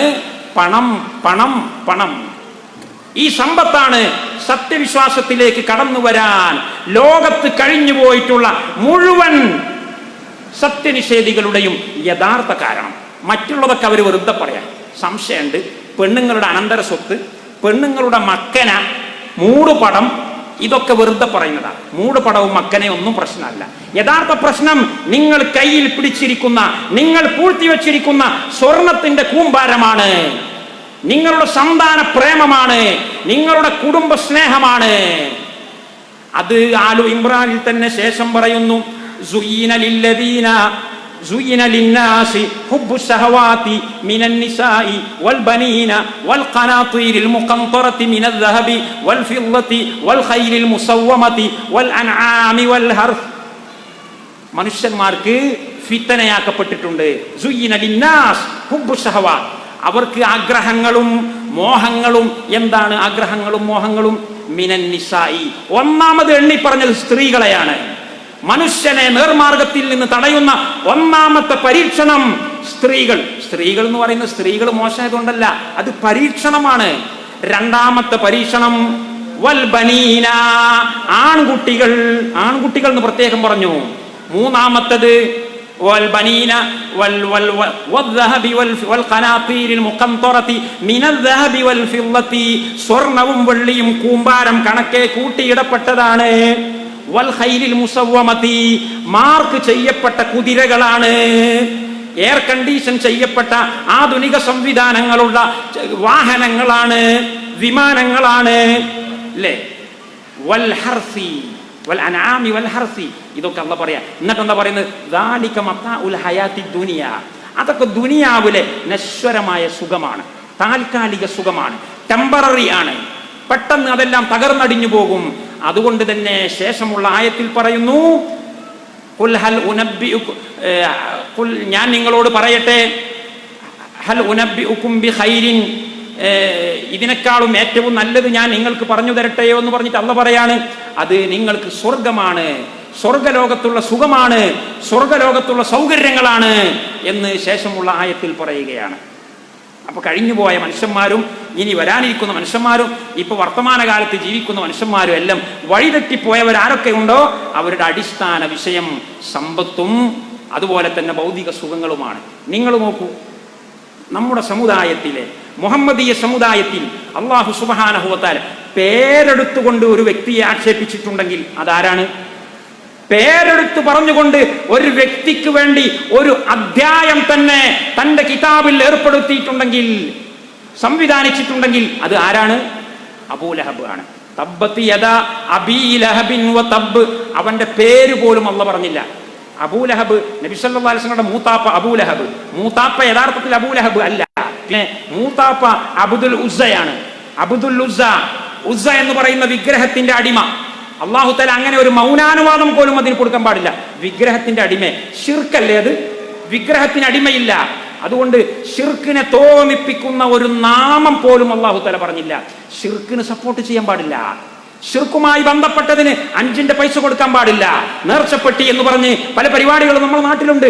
ഷിർക്കിലേക്കാണ് അത് പോകുന്നതെങ്കിൽ അതിനെങ്ങനെ പൈസ കൊടുക്കുക? ഷിർക്കിന്റെ അർത്ഥമുള്ള പേര് പോലും അല്ലാഹു ഖുർആനിൽ ഉപയോഗിച്ചില്ല. പിന്നെന്താ പറഞ്ഞത്? തബ്ബത് യദാ അബീ ലഹബ്. പുതിയൊരു പേരങ്ങട്ട് കൊടുത്തു അവന്, പുതിയൊരു പേര്. അതിനർത്ഥവുമുണ്ട്, വെറുതെ കൊടുത്തതല്ല, അതിന് ഒന്നിലധികം അർത്ഥമുണ്ട്. ഒരു അർത്ഥം സൗന്ദര്യത്തിന്റെ നിറകുടം. ലഹബ് എന്ന് പറഞ്ഞാൽ വെട്ടിത്തിളങ്ങുന്നത് എന്ന, വെട്ടിത്തിളങ്ങുന്ന സൗന്ദര്യത്തിന്റെ നിറകുടമാണ് അബൂലഹബ്. മറ്റൊരു അർത്ഥം തീ, ഫ്ലെയിമിംഗ് എന്ന് ഇംഗ്ലീഷിൽ പറയുന്നതിനാണ് അറബിയിൽ ലഹബ് എന്ന് പറയാൻ. അവൻ ചൂടനാണ്, ചൂടൻ. തീ ഉണ്ടാകുമ്പോൾ ചൂടുണ്ടാവൂലേ? അപ്പൊ ചൂടനായ. എന്താ അബൂലഹബ് ചൂടനായത്? വേദവാക്യം കേൾക്കുമ്പോൾ ഒന്ന് ആലോചിക്കാതെ എടുത്തു ചാടിക്കൊണ്ട് നിഷേധിക്കുന്ന പ്രവണത. അള്ളാഹുവിന്റെ പ്രവാചകൻ വന്നുകൊണ്ട് സത്യത്തിലേക്കും ധർമ്മത്തിലേക്കും വിളിക്കുമ്പോൾ ഈ പറഞ്ഞതിൽ വല്ല ശരിയുണ്ടോ എന്ന് ആലോചിക്കാനുള്ള സാവകാശം എടുക്കാതെ ഉടനടി സ്വന്തം സഹോദരന്റെ പുത്രനായിട്ട് പോലും മുഖത്ത് നോക്കിക്കൊണ്ട് പറഞ്ഞു, തബ്ബൻ ലക അലിഹാദ ജമാഅതന, മുഹമ്മദേ നിനക്ക് നാശമുണ്ടാവട്ടെ, ഇതിനു വേണ്ടിയാണോ ഞങ്ങളെ ഇവിടെ ഒരുമിച്ച് കൂട്ടിയത് എന്ന് ചോദിച്ചുകൊണ്ട് എടുത്തു ചാടിയ ചൂടനാണ് അബൂലഹബ്. അതുകൊണ്ട് തന്നെ ചൂടുള്ള നരകത്തിലേക്ക്, ഏറ്റവും ചൂടുള്ള കത്തിജ്വലിക്കുന്ന നരകത്തിലേക്ക് അവൻ വലിച്ചെറിയപ്പെടും. ഇത് പറഞ്ഞപ്പോ മൂന്നാമത്തെ സൂക്തത്തിൽ, രണ്ടാമത്തെ സൂക്തത്തിൽ അള്ളാഹ് എന്താ പറഞ്ഞെന്നറിയാം നിങ്ങൾ? തബ്ബത് യദാ അബീ ലഹബിൻ വതബ്ബ്. എന്താ രണ്ടാമത്തെ സൂക്തം? മാ അഗ്നാ അൻഹു മാലുഹു വമാ കസബ്. മുഹമ്മദ് നബിയിൽ സംശയം ഉണ്ടായത് കൊണ്ടല്ല, മുഹമ്മദ് നബി സ്വാർത്ഥനാണോ എന്ന് ചിന്തിച്ചത് കൊണ്ടല്ല, മുഹമ്മദ് നബി അള്ളാഹുവിന്റെ കലാമല്ലാത്ത ഒരു സാധനത്തെ അള്ളാഹുവിന്റെ പേരിൽ വെച്ച് കെട്ടിയതാണോ എന്ന സംശയം ഉണ്ടായത് കൊണ്ടല്ല അബൂലഹബിന് തകരാറ് പറ്റിയത്. അബൂലഹബിന് പറ്റിയ തകരാറ്, അബൂലഹബ് കാബാലയത്തിന്റെ നേർച്ചപ്പെട്ടി, അതെ, കാബാലയത്തിന്റെ ദേവസ്വം ബോർഡ് ചെയർമാനായിരുന്നു അബൂലഹബ്, നേർച്ചപ്പെട്ടിയുടെ കാവൽക്കാരനായിരുന്നു. അതുകൊണ്ട് ഞാനെങ്ങാനും മുഹമ്മദ് നബിയുടെ പിന്നാലെ പോയാൽ, നേരത്തെ പറഞ്ഞ ആള് പറഞ്ഞില്ലേ, മുഹമ്മദ് നബിയുടെ പിന്നാലെ പോയാൽ കുറച്ച് പണിയുണ്ടാവും. എന്താ പണി? നിയമങ്ങൾ ഓരോന്നോരോന്നും ഇങ്ങനെ വരും. സ്വത്തിന്റെ പൗതി അങ്ങോട്ട് കൊടുക്കുക, കാൽഭാഗം അങ്ങോട്ട് കൊടുക്കുക, വെള്ളം കുടിക്കാൻ പാടില്ല, പെണ്ണുങ്ങളായിട്ട് ബന്ധപ്പെടാൻ പാടില്ല, തല മറക്കണം, താടി വെക്കണം, അങ്ങനെ പല നിയമം വരും, കുലുമാലാവും. അതുകൊണ്ട് തന്നെ നമ്മളെ സമ്പത്ത് മുഴുവനും ഒലിച്ചു പോകും. എനിക്കിപ്പം നല്ല വരുമാനം, അപ്പം അങ്ങനെ പോയാൽ എനിക്കും എൻ്റെ പെണ്ണുങ്ങൾക്കും എൻ്റെ കുട്ടികൾക്കും ഒക്കെ പത്തായത്തിൽ നിറയെ നൽകാൻ പറ്റും എന്ന ചിന്തയായിരുന്നു അബൂലഹബിനെ പിടികൂടിയത്. അതുകൊണ്ട് തന്നെ അള്ളാഹു അടിക്കുറിപ്പ് പറയുന്നു, മാ അഗ്നാ അൻഹു മാലുഹു വമാ കസബാ.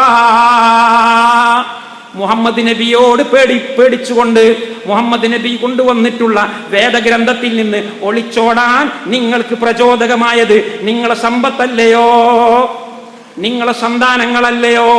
എങ്കിലുണ്ടല്ലോ ആ സമ്പത്തും സന്താനങ്ങളും അത് നിങ്ങൾക്കൊരു പൊടിയും ഉപകരിക്കുകയില്ല, അത് നിങ്ങൾക്ക് ഭവിഷ്യത്ത് ആകുന്നു. മാത്രല്ല ആ മനുഷ്യന്റെ ഭാര്യയെ പോലും അള്ളാഹു നരകത്തിൽ തള്ളി. ഒരു മനുഷ്യൻ ചൂടനാണെങ്കിൽ അവന്റെ പെണ്ണുങ്ങൾക്ക് ഉണ്ടാവും ഒരു സമാധാനം, അല്ലേ? നമ്മളൊക്കെ അങ്ങാടി പോയിട്ട് ഒച്ചപ്പാടും ബഹളം ഉണ്ടാക്കിയിട്ട് നായാട്ടുണ്ടാക്കിയിട്ട് വൈകുന്നേരം പുറേ വരുമ്പം പെണ്ണുങ്ങളോട് അതേ ചൂടിൽ കയറി വന്നാൽ ആ പെണ്ണ് ബുദ്ധിയുള്ള പെണ്ണായിരിക്കും. ആ പെണ്ണിനറിയാം ഇത് എനിക്ക് മരിക്കുന്നത് വരെ കൊണ്ട് നടക്കേണ്ട ഭർത്താവാണ്. ഇയാൾ എവിടെങ്കിലും പോയി പൂസായിട്ട് 4 തല്ല് വാങ്ങി വന്നാൽ അതിൻ്റെ കുഴപ്പം എനിക്ക് തന്നെ. അതുകൊണ്ട് മൂപ്പര് ചൂടനാണെങ്കിലും എൻ്റെ ഒരു തണുത്ത വെള്ളം മൂപ്പരെ തലയിൽ ഒഴിച്ചിട്ട് മൂപ്പരെ ഒന്ന് ശാന്തനാക്കുക എന്നത് ബുദ്ധിയുള്ള ഏത് പെണ്ണും ചെയ്യുന്നതാണ്. ഇപ്പോഴത്തെ പെണ്ണുങ്ങൾക്ക് അങ്ങനെ ഉണ്ടാവുമെന്നാണ് ഞാൻ മനസ്സിലാക്കുന്നത്. അല്ലാതെ ഈ മണ്ണെണ്ണ ഒഴിക്കുന്ന പരിപാടിയുള്ള പെണ്ണുങ്ങൾ ഉണ്ടായേക്കാം. മണ്ണെണ്ണ ഒഴിക്കുന്ന പെണ്ണുങ്ങളെ കുറിച്ച് അല്ലാഹു പറഞ്ഞു, വംറാതുഹു ഹമ്മാലത്തുൽ ഹതബ്. ഇവൻ മുഹമ്മദ് നബിയുടെ മുഖത്ത് നോക്കിക്കൊണ്ട് തബ്ബൻ ലക യാ മുഹമ്മദ് എന്ന് പറഞ്ഞ് തിരിച്ചു വന്ന കോപ്പാകുലനായ ക്ഷിപ്രകോപിയായ അബൂലഹബ് എന്ന് പറയുന്ന ഭർത്താവിന്റെ മുഖത്ത് നോക്കി ഉമ്മു ജമീൽ ആ പേര്, ചൊറുക്കുള്ളോള് എന്നതിന്റെ അർത്ഥം, നല്ല ചൊറുക്കുള്ള പെണ്ണ്. ആ പേര് അല്ലാഹു ഉപയോഗിച്ചില്ല. എന്ത് ചൊറുക്ക്? അങ്ങനത്തെ ചൊറുക്കും മൊഞ്ചും സൗന്ദര്യമൊന്നും ഇവിടെ പ്രശ്നമല്ല, അത് നരകത്തിലേക്കുള്ള വിറക് കൊള്ളിയാണ്. ആ പെണ്ണ് എന്ത് ചെയ്തു? ഇങ്ങനെ ഒരു ഭർത്താവ് കോപാകുലനായി വരുമ്പോ എൻ്റെ കാക്ക, എൻ്റെ ഇക്കാക്ക, നിങ്ങൾ അങ്ങനെ ചാടി പുറപ്പെടാൻ പാടില്ലായിരുന്നു. മുഹമ്മദ് നബി നമ്മുടെ ചോരപ്പെട്ട ആളല്ലേ? നിങ്ങളെ സഹോദരന്റെ പുത്രനല്ലേ, അദ്ദേഹം പറയുന്നത് ശരിയാണോ തെറ്റാണോ എന്ന് ചിന്തിക്കാനുള്ള ഒരു സാവകാശം നിങ്ങൾക്ക് എടുത്തുകൂടായിരുന്നോ എന്ന് ചോദിച്ചുകൊണ്ട് ചൂടനായ ഭർത്താവിനെ ആ മര്യാദക്ക് മയപ്പെടുത്തേണ്ടതിന് പകരം അവളും കൂടെ ബാക്കിൽ നിന്ന് ഇൻകുലാബ് സിന്ദാബാദ് വിളിച്ചു. അതുകൊണ്ട് ആ പെണ്ണിനെ പറ്റി അള്ള പറഞ്ഞു വംറഅത്തുഹു എന്നാ പറഞ്ഞു, ഓന്റെ കെട്ടിയോള്. ഒരു മര്യാദ അല്ലാത്ത പ്രയോഗം എന്ന് പറയില്ല നമ്മള്. അവന്റെ കെട്ടിയോളുണ്ടല്ലോ ഹമ്മാലത്തൽ ഹതബ്, അവൾ മണ്ണെണ്ണ ഒഴിക്കുന്നവളാണ്. എന്തൊരു പ്രയോഗമാണിത്! നമ്മളെ മലപ്പുറം ഭാഷയാണല്ലോ ഖുർആനിൽ ഉപയോഗിക്കുന്നത്. ഹതബ് എന്ന് പറഞ്ഞ വിറക്. ഹതബ് എന്ന് പറഞ്ഞാൽ നിങ്ങൾ പഴയ ഡിക്ഷണറി എടുത്ത് നോക്കിയാൽ വിറകിന്റെ കൊള്ളി, വിറകിന്റെ കെട്ട് എന്ന മലയാളത്തിൽ വിറകിന് ഇംഗ്ലീഷിലേക്ക് വന്നാൽ, അല്ലെങ്കിൽ മലയാളത്തിൽ തന്നെ വേറെ ആധുനിക ഭാഷയിലേക്ക് വന്നാൽ ഇന്ധനം എന്ന അർത്ഥമുണ്ട്. വഖൂദ്, വഖൂദുഹന്നാസു വൽ ഹിജാറ. വഖൂദ് ഇന്ധനം ഇല്ലേ, ഓയിൽ. ഈ ഇന്ധനത്തിന്റെ ഒരു വകുപ്പാണ് കാസറ്റ് വാരുക എന്ന് പറയുന്ന സാധനം. അതുകൊണ്ട് മണ്ണെണ്ണ ഒഴിച്ച് തീ കൊടുത്ത ഈ പെണ്ണിനെ കുറിച്ചുള്ള പറഞ്ഞു വംറഅത്തുഹു ഹമ്മാലത്തൽ ഹതബ് ഫീ ജീദിഹാ ഹബിലും മിൻ മസദ്. കണ്ട നിങ്ങൾ, സമ്പത്താണ് മനുഷ്യനെ പറ്റിക്കുന്നത്, അധികാരമോഹമാണ് മനുഷ്യനെ പറ്റിക്കുന്നത്. ആധുനിക സമകാലിക ലോകത്തിന്റെ മുഴുവൻ വെല്ലുവിളികളും സാമ്പത്തിക ഭ്രമമാണ്. ഭരണകൂട ഭീകരതയുടെ അടിസ്ഥാന കാരണം ഖജനാവുകളാണ്. അധികാര ദണ്ഡാകുന്നു. മനുഷ്യനെ കീഴ്പ്പെടുത്തി അധികാരത്തിലിരിക്കുവാനുള്ള അത്യാഗ്രഹമാണ്. ഈ അത്യാഗ്രഹത്തെ ചികിത്സിക്കാതെ വേദഗ്രന്ഥം ഉൾക്കൊള്ളാൻ കഴിയില്ല. ഈ അത്യാഗ്രഹത്തെ ട്രീറ്റ് ചെയ്യാതെ മുഹമ്മദ് നബിയെ പിന്തുടരാൻ കഴിയില്ല. മുഹമ്മദ് നബിയെ പിന്തുടരുന്നവരാരാണെന്ന് നിങ്ങൾക്കറിയുമോ? ഹുദൻ ലിൽ മുത്തഖീൻ അല്ലദീന യുഅ്മിനൂന ബിൽ ഗൈബ് വയുഖീമൂന സ്വലാഹ വയുതൂന സകാത്ത വമിമ്മാ റസഖ്നാഹും യുൻഫിഖൂൻ. കയ്യിലുള്ളത് കൊടുക്കാൻ സന്നദ്ധതയുള്ളവർക്ക് മാത്രമേ ഈ വേദഗ്രന്ഥം ഉപകാരപ്പെടുകയുള്ളൂ. നിസ്കരിക്കാൻ മാത്രമല്ല പറഞ്ഞത്, നിസ്കരിക്കാൻ സുഖ അല്ലേ, നിസ്കരിക്കാൻ സുഖ. നിസ്കാരം എന്ന് പറഞ്ഞാൽ നമ്മളെ ഇംഗ്ലീഷ് ഭാഷ പറയുമ്പോൾ റിച്വൽസ് എന്നൊക്കെ പറയും, ആചാരങ്ങൾ. ആചാരങ്ങൾക്ക് സുഖം. ചില ആൾക്കാരുണ്ട്, ഓന് കോഴിക്കോട് നിന്ന് ഡൽഹിക്ക് പോകുമ്പോൾ ട്രെയിൻ വരാൻ വേണ്ടിയിട്ട് അരമണിക്കൂർ വൈകി. കോഴിക്കോട് നിന്ന് ഡൽഹിയിലേക്ക് നിസാമുദ്ദീൻ ട്രെയിൻ കാത്തിരിക്കുക. അപ്പോൾ ട്രെയിൻ അരമണിക്കൂർ വൈകിയപ്പോൾ ഓൻ ഇശാ നിസ്കരിച്ചിട്ടില്ല. ഓൻ കണ്ടില്ല, തലയെക്കെട്ടൊക്കെ ആ പ്ലാറ്റ്ഫോമിൽ തന്നെ നിർത്തിയിട്ട് തലയെക്കെട്ട് തന്നെ നിസ്കരിച്ചു. അപ്പോൾ ബാക്കിലുള്ള ആൾക്കാർക്ക് പടച്ചോനെ ഭയങ്കര നല്ല മനുഷ്യനാട്ടോ, നിസ്കാരമൊക്കെ ഉണ്ടല്ലേ. ഈ കാണുന്ന മനുഷ്യന്മാരൊക്കെ ഉണ്ടായിട്ടും ഓൻ അതിൻ്റെ നടുവ് കയറി നിസ്കാരത്തിനെ പരിഹസിക്കല്ലോ, ഞാൻ അങ്ങനെ വിചാരിക്കരുത്. നിസ്കാരമുണ്ടല്ലേ, ഇവിടുത്തെ സാക്ഷാൽ ഫാസിസ്റ്റുകൾ പോലും അതിന് ലൈക്കടിക്കും. ഓ മതഭക്തനാണെന്ന് പറയും അല്ലേ, അവൻ മതഭക്തനാണ്. എന്ത് നോക്കിയിട്ടാണ് മതഭക്തി പറയുന്നത്? നിസ്കാരം നോക്കിയിട്ടാണ്. പോരാ പോരാ പോരാ പോരാ. കാരണം റിച്വൽസ് ഹൈന്ദവർക്കുണ്ട്, റിച്വൽസ് ക്രൈസ്തവനുണ്ട് ഇല്ലേ, ക്രിസ്ത്യാനികൾക്കില്ലേ ഓരോ റിച്വൽസ്, ആചാരങ്ങൾ. മുസ്ലിമീങ്ങൾക്കും കുറെ ആചാരമുണ്ട്. അതൊരു മതല്ലേ, ഒരു മതമാകുമ്പോൾ കുറെ ആചാരം ഉണ്ടാവുമല്ലോ. അതുപോലെ നിസ്കരിച്ചോട്ടെ. നിങ്ങൾ നോക്കി, നമ്മളെങ്ങാണ് തിരക്കൂട്ടി അങ്ങാടിയിലൂടെയൊക്കെ വരാൻ വൈകി, പള്ളിയിലേക്ക് എത്താൻ നേരം വൈകി, നിസ്കാരപ്പോൾ കളാവും. തൊട്ടടുത്തൊരു ഹൈന്ദവ സുഹൃത്തിൻ്റെ വീട്ടിൽ കയറിയിട്ട് അയ്യപ്പ എനിക്ക് മഗ്‌രിബ് നിസ്കരിക്കാനുണ്ട് ഒന്ന്. ഓ, അയ്യപ്പൻ്റെ വീട്ടിൻ്റെ ഉള്ളിലുള്ള ഏറ്റവും വൃത്തിയുള്ള അച്ചിപ്പായി കൊണ്ടുവന്നൊരു, നിങ്ങൾ നിസ്കരിച്ചോളി മാപ്പിളക്ക് നിസ്കരിക്കാനുള്ള സൗകര്യം കൊടുക്കും. കാരണം നിങ്ങളുടെ നിസ്കാരം അവർക്ക് പ്രശ്നമല്ല. കാരണം അവർക്കുണ്ട് നിസ്കാരം. നോമ്പാണെങ്കിലും അങ്ങനെ തന്നെ, അവർക്ക് നോയമ്പാണ്, നമുക്ക് നോമ്പാണ്, അത്ര വ്യത്യാസമുള്ളൂ. റിച്വൽസ് ആണ് അതൊക്കെ അവർക്കൊക്കെ ഉള്ളതാണ്. എന്നാൽ നിങ്ങൾ മാർക്കറ്റിലെ കാര്യം പറയൂ, നിങ്ങൾ തലസ്ഥാന നഗരിയിലെ കാര്യം പറയൂ, നിങ്ങൾ അടിച്ചമർത്തപ്പെടുന്ന പീഡിപ്പിക്കപ്പെടുന്നവന്റെ രാഷ്ട്രീയം പറയൂ, നിങ്ങൾ നാട്ടിലെ സാമ്പത്തിക വിഷയത്തിൽ ഇടപെടൂ, അവരെ മുഖം അങ്ങനെ ചുവന്ന് തുടുക്കുന്നത് കാണാം. അതെ, നിങ്ങളെ ദൈവത്തിനുള്ളത് ദൈവത്തിന്, സീസർക്കുള്ളത് സീസർക്ക്, ഇങ്ങളാ മറ്റേ കോപ്പിലെ ഇസ്ലാം അത് അവിടെ വെച്ചാൽ മതി, ഇങ്ങോട്ട് കൊണ്ടുവരണ്ടെന്ന് പറയും. കാരണം എന്താ? ഇസ്ലാമിൽ ഏറ്റവും പ്രയാസമുള്ളത് ഇത്തരം ചില സംഗതികൾക്കാണ്. ലോകത്തെ മാറ്റിമറിക്കാനാണ് അള്ളാഹു വേദഗ്രന്ഥം കൊടുത്തയച്ചിട്ടുള്ളത്, കേവലം റിച്വൽസിന് വേണ്ടിയല്ല. റിച്വൽസ് എല്ലാവർക്കും സുഖ. തഹജ്ജുദ് നിസ്കരിക്കുന്ന പറഞ്ഞു, ഓ ഭയങ്കര തഹജ്ജുദാ. എന്നാൽ ഈ തഹജ്ജുദ് നിസ്കരിക്കുന്നവനാണ് പിറ്റേന്ന് നേരം വെളുത്തിട്ട് സ്റ്റേറ്റ് ബാങ്കിന്റെ മുമ്പിൽ പലിശ വാങ്ങാൻ വേണ്ടി ക്യൂ നിൽക്കുന്നത്. ഇവനാണ് യതീം കുട്ടിക്ക് വല്ലതും തരണമെന്ന് പറഞ്ഞിട്ട് മുഖം ചുളിച്ചു വന്നത്. ഇങ്ങനെ എന്തെല്ലാം സംഭവങ്ങളുണ്ട്. അപ്പൊ അതുകൊണ്ട് അത് പോരാ. നിങ്ങൾക്ക് സമ്പത്തിനോടുള്ള അലച്ചയാണ്, ആക്രാന്തമാണ്, ആർത്തിയാണ് ആദ്യമായിട്ട് മുറിച്ചു മാറ്റേണ്ടത്. അത് മുറിച്ചു മാറ്റാത്തത് കൊണ്ടാണ്. സ്ഥാനമാനങ്ങളുടെ ഭ്രമം നിങ്ങളെ മനസ്സിൽ നിന്ന് മുറിച്ചു മാറ്റാത്തിടത്തോളം കാലം മുഹമ്മദ് നബിയുടെ പിന്നാലെ പോകാൻ നിങ്ങൾക്ക് കഴിയില്ല. ഇത് അത്ര സുഖമുള്ള പണിയല്ല. നിസ്കരിക്കാൻ കഴിയും, നോമ്പെടുക്കാനും കഴിയും, പക്ഷെ ഈ പണി കഴിയില്ല. ഇസ്ലാമിലെ രാഷ്ട്രീയം നിങ്ങൾ പറഞ്ഞു നോക്കൂ, കഴിയില്ല ആളുകൾക്ക് ഉൾക്കൊള്ളാൻ. ഇസ്ലാമിലെ ധാർമ്മികത പറഞ്ഞു നോക്കൂ, കഴിയില്ല. ഈ സദസ്സിലിരിക്കുന്നവരിൽ തന്നെ 1% കഴിയില്ല. ഇസ്ലാമിക ധാർമ്മികത അത് കുറച്ച് തീവ്രവാദല്ലേ, അതിപ്പോ നമ്മളെ നാട്ടിൽ നടക്കുമോ? അത്രക്ക് വേണോ? അത് മൂപ്പരിപ്പം അങ്ങനെ ആയതുകൊണ്ട് നമ്മളോട് പറയുന്നതല്ലേ അല്ലേ? ധാർമ്മികമായിട്ട് ഇസ്ലാമിനൊരു കാഴ്ചപ്പാടുണ്ട്. അത് എൻ്റെയും നിങ്ങളെ ജീവിതത്തിൽ പ്രയോഗവൽക്കരിക്കാൻ കൂടി വേണ്ടിയിട്ടാണ് മുഹമ്മദ് റസൂലുള്ളാഹി എന്ന് പറഞ്ഞിട്ട് ബാക്കിൽ കൂടിയത്, അല്ല നിസ്കരിക്കാൻ വേണ്ടി മാത്രമല്ല. അള്ളാഹ് പറഞ്ഞില്ലേ, വമാ അർസൽനാ മിർ റസൂലിൻ ഇല്ലാ ലിയുത്വാഅ ബിഇദ്നില്ലാഹ്. സൂറത്തു നിസാഇന്റെ 64 അള്ളാഹ് പറഞ്ഞു, ഞാൻ മുഹമ്മദ് നബിയെ അയച്ചിട്ടുള്ളത് നിങ്ങൾക്ക് നബിദിനാഘോഷം നടത്തിയിട്ട് തരിക്കഞ്ഞി കുടിച്ചു പോവാനല്ല. ഞാൻ മുഹമ്മദ് നബിയെ നിയോഗിച്ചിട്ടുള്ളത് നിങ്ങൾക്ക് ജാറം കെട്ടിയിട്ട് പൊക്കി വെക്കാനുള്ളതല്ല. ഞാൻ മുഹമ്മദ് നബി സല്ലല്ലാഹു അലൈഹി വസല്ലം തങ്ങളെ നിയോഗിച്ചിട്ടുള്ളത് എൻ്റെ അടുക്കൽ നിന്ന് മഹാനവറുകൾ കൊണ്ടുവരുന്ന സന്ദേശങ്ങൾ പൂർണ്ണമായി ശിരസ വഹിക്കാൻ വേണ്ടിയാണ്, ഭാഗികമായിട്ട് അല്ല. ഭാഗികമായിട്ട് മുഹമ്മദ് നബി അങ്ങനെ മൂപ്പര റൂട്ട് പോയിക്കോട്ടെ, നമുക്ക് നമ്മളെ റൂട്ടിലും പോകാം എന്ന് പറഞ്ഞ ജൂതന്മാരുണ്ടായിരുന്നു മദീനയിൽ. അവരെന്തേ പറഞ്ഞത്? മുഹമ്മദ് നബി മാത്രം എന്ന് പറഞ്ഞാൽ പ്രശ്നമാണ്, നമ്മളും വേദക്കാർ തന്നെയല്ലേ, അതുകൊണ്ട് പ്രശ്നമുണ്ടാക്കണ്ട എന്ന് പറഞ്ഞ് ഒരു സർവമത സത്യവാദത്തിന്റെ 6-ാം നൂറ്റാണ്ടിലെ വെർഷൻ, 6-ാം നൂറ്റാണ്ടിലെ സർവമത സത്യവാദത്തിന്റെ മോഡൽ ആര് കൊണ്ടുവന്നു? ജൂതന്മാർ കൊണ്ടുവന്നു. അവർ പറഞ്ഞു, وَإِذَا قِيلَ لَهُمْ لَا تُفْسِدُوا فِي الْأَرْضِ قَالُوا إِنَّمَا نَحْنُ مُصْلِحُونَ.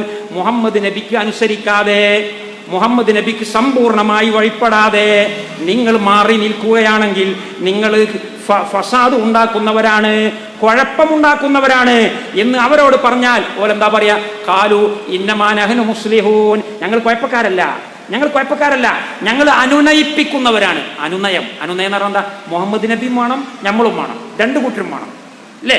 ഈമാനും വേണം, കുഫറും വേണം, രണ്ടും കൂടി ഒരുമിച്ച് പോട്ടെ, നാട്ടിൽ കുഴപ്പമുണ്ടാക്കരുത്. ഇന്നമാ നഹ്നു മുസ്ലിഹൂൻ. അപ്പൊ അല്ലാഹു തആല പറഞ്ഞു, അവർ മുസ്ലിഹുകളല്ല, അവർ കുഴപ്പമുണ്ടാക്കുന്നവരാണ്, നിങ്ങൾ തീർച്ചയായും കുഴപ്പക്കാരാണ് എന്നാണ് അല്ലാഹു തആല പറഞ്ഞത്. അള്ളാഹുവിന്റെ റസൂലിന് സമ്പൂർണമായി വഴിപ്പെടാതിരിക്കുമ്പോൾ നാട്ടിൽ കുഴപ്പമുണ്ടാകും. 2 തോണിയിൽ കാലിട്ട് പോകാൻ പാടില്ല, ഒരു ഭാര്യയ്ക്ക് 2 ഭർത്താക്കന്മാരുണ്ടാകാൻ പാടില്ല, ഒരു പ്രപഞ്ചത്തിന് 2 സൃഷ്ടാവുണ്ടാകാൻ പാടില്ല, 2 ഭരണഘടന ഉണ്ടാകാൻ പാടില്ല. ഉണ്ടായ കുഴപ്പമുണ്ടാകും. അതുകൊണ്ട് തന്നെ സൂറത്തുൽ ബഖറയുടെ 204, 205 അല്ലാഹ് പറഞ്ഞു, വൈദാ ഖീല ലഹും വൈദാ തവല്ല സഅ ഫിൽ അർളി യുഫ്സിദു ഫീഹാ വയുഹ്ലികുൽ ഹർസ വന്നസ്ല. കണ്ടോ? ഈ കപടന്മാരെ കുറിച്ച്, മുഹമ്മദ് നബിക്ക് സമ്പൂർണമായി അനുസരിക്കുന്നതിൽ വീഴ്ച വരുത്തുന്നവരെ കുറിച്ച് അല്ലാഹ് പറയാ, വൈദാ തവല്ല സഅ ഫിൽ അർളി. അവൻ മുസ്ലിമീങ്ങളുടെ പ്രസ്ഥാനത്തിൽ നിന്ന് മാറിയിട്ട് അവന്റെ ടെന്റിലേക്ക് പോയാൽ, അവന്റെ സൊസൈറ്റിയിലേക്ക് പോയാൽ, ഭൂമിയിൽ കുഴപ്പമുണ്ടാക്കും. സകാത്ത് കൊടുക്കണമെന്ന് നമ്മൾ പറയുമ്പോ കൊടുക്കണ്ട എന്ന് അവൻ പറയും. പുരുഷന്റെ പകുതിയാണ് സ്ത്രീക്ക് എന്ന് പറയുമ്പോ അല്ല, തുല്യമായി കൊടുക്കണമെന്ന് അവൻ പറയും. അതിനെക്കുറിച്ച് അല്ലാഹ് പറയുന്നു, എന്നിട്ട് എന്താ പറഞ്ഞു?